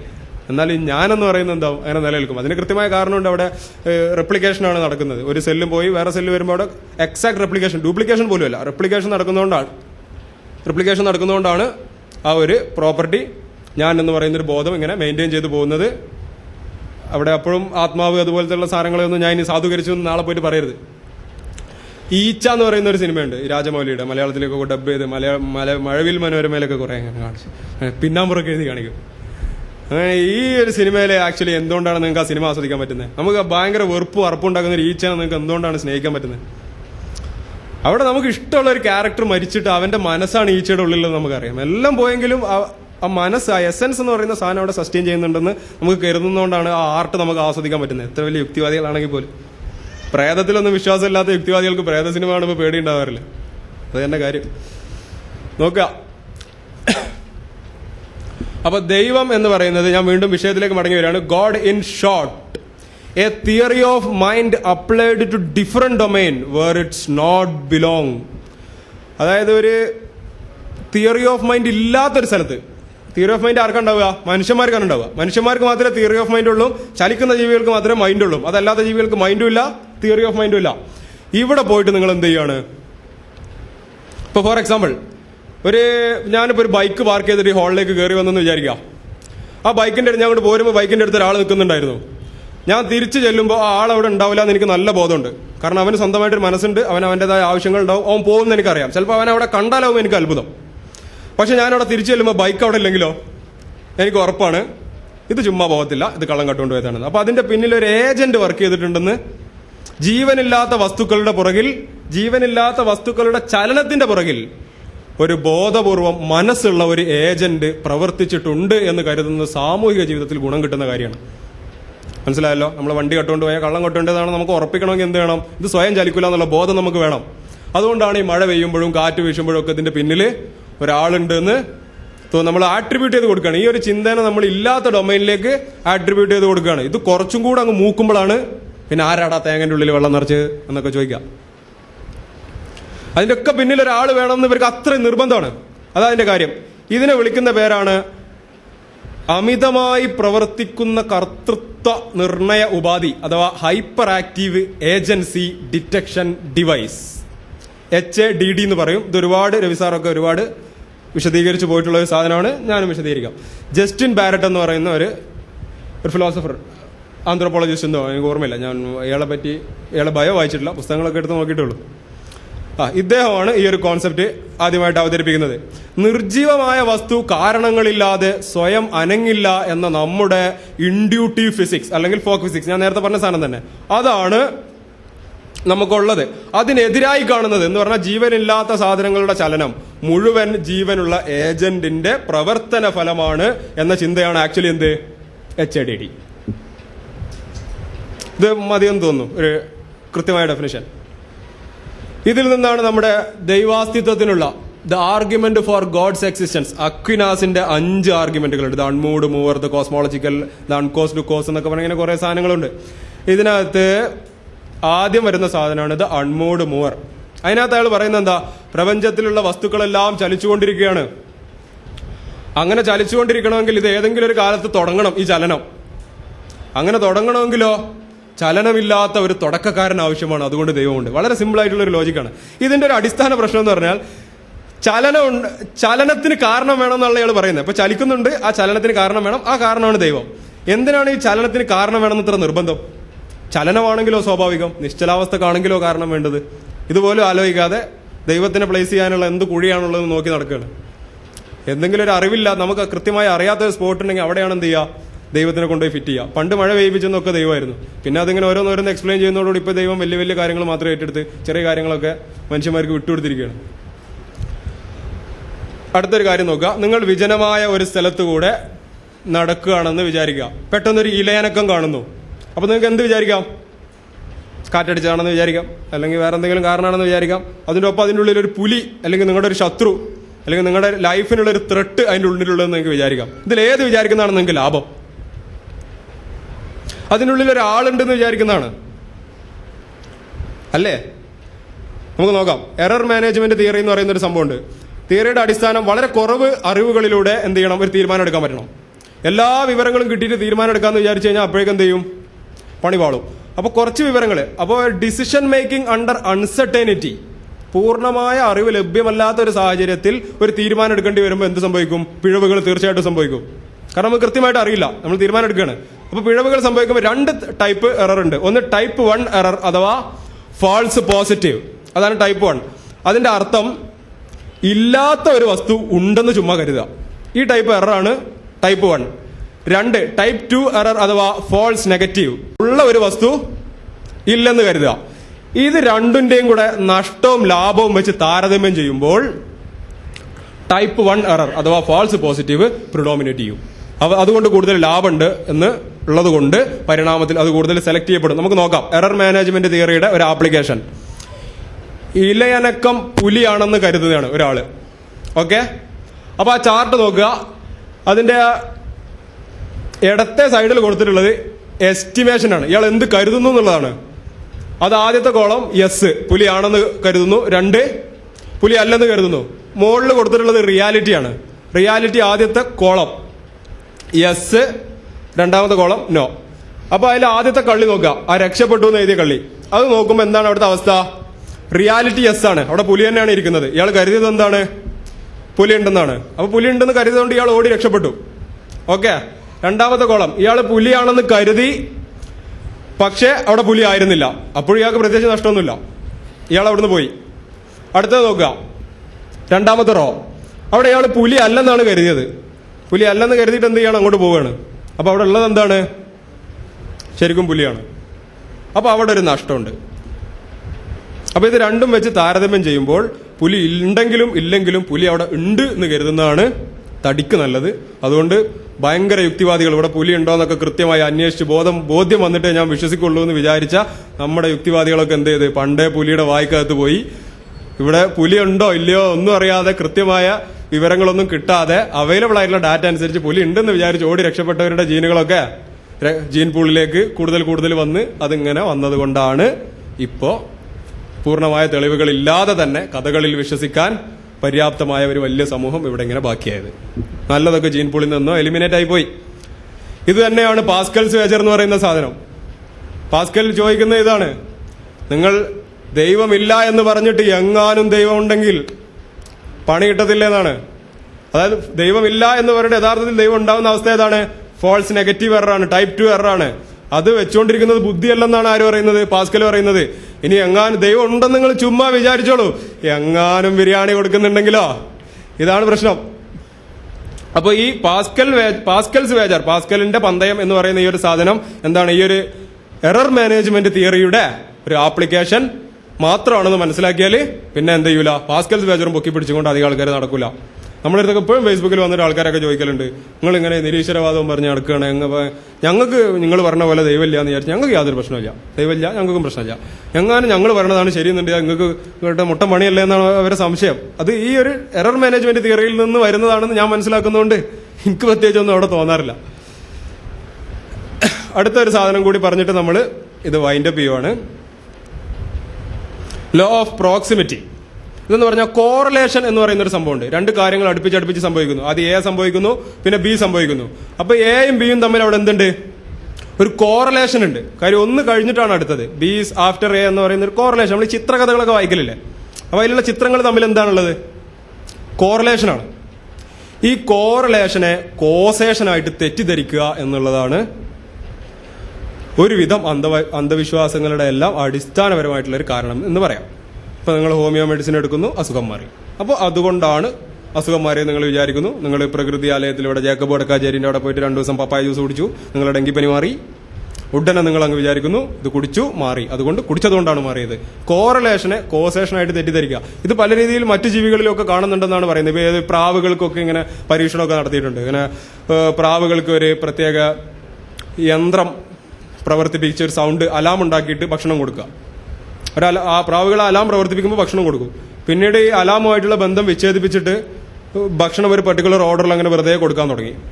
അപ്പൊ ഈ പ്രാവുകൾ എന്ത് ചെയ്യും? ഭക്ഷണം ആവശ്യമുള്ള സമയത്ത് ഭക്ഷണം കിട്ടുന്നതിന്റെ മുന്നേ അവർ ചെയ്ത പ്രവൃത്തി ഇങ്ങനെ റിപ്പീറ്റ് ചെയ്യും. മനസ്സിലായോ? അപ്പൊ പ്രാവുകൾ വിചാരിക്കുന്നത് എന്താ? അവർ ആ പ്രവൃത്തി ചെയ്തപ്പോഴാണ് ഭക്ഷണം കിട്ടിയെന്ന. അതുകൊണ്ട് അത് കിട്ടാൻ വേണ്ടി വീണ്ടും വീണ്ടും ആവർത്തിക്കണം. ഇത് ബാക്കിയുള്ള ജീവികളിലൊക്കെ ചെറുതും വലുതുമായ തോതിൽ കാണുന്നുണ്ട്. മനുഷ്യരിൽ ഇത് ഇത്തിരി ഉയർന്ന അളവിലാണ് കാണപ്പെടുന്നത്. ഇതൊരു എന്തൊരു ചിന്താപരമായ പ്രശ്നം മാത്രമല്ല, ഇത് തലച്ചോറ് ഇങ്ങനെ തന്നെയാണ് പ്രവർത്തിക്കുന്നത്. ഈ സാധനം എല്ലാവരും കണ്ടിട്ടില്ലേ? നമ്മുടെ ബസ്സിലൊക്കെ മതേതരത്തുണ്ടോ?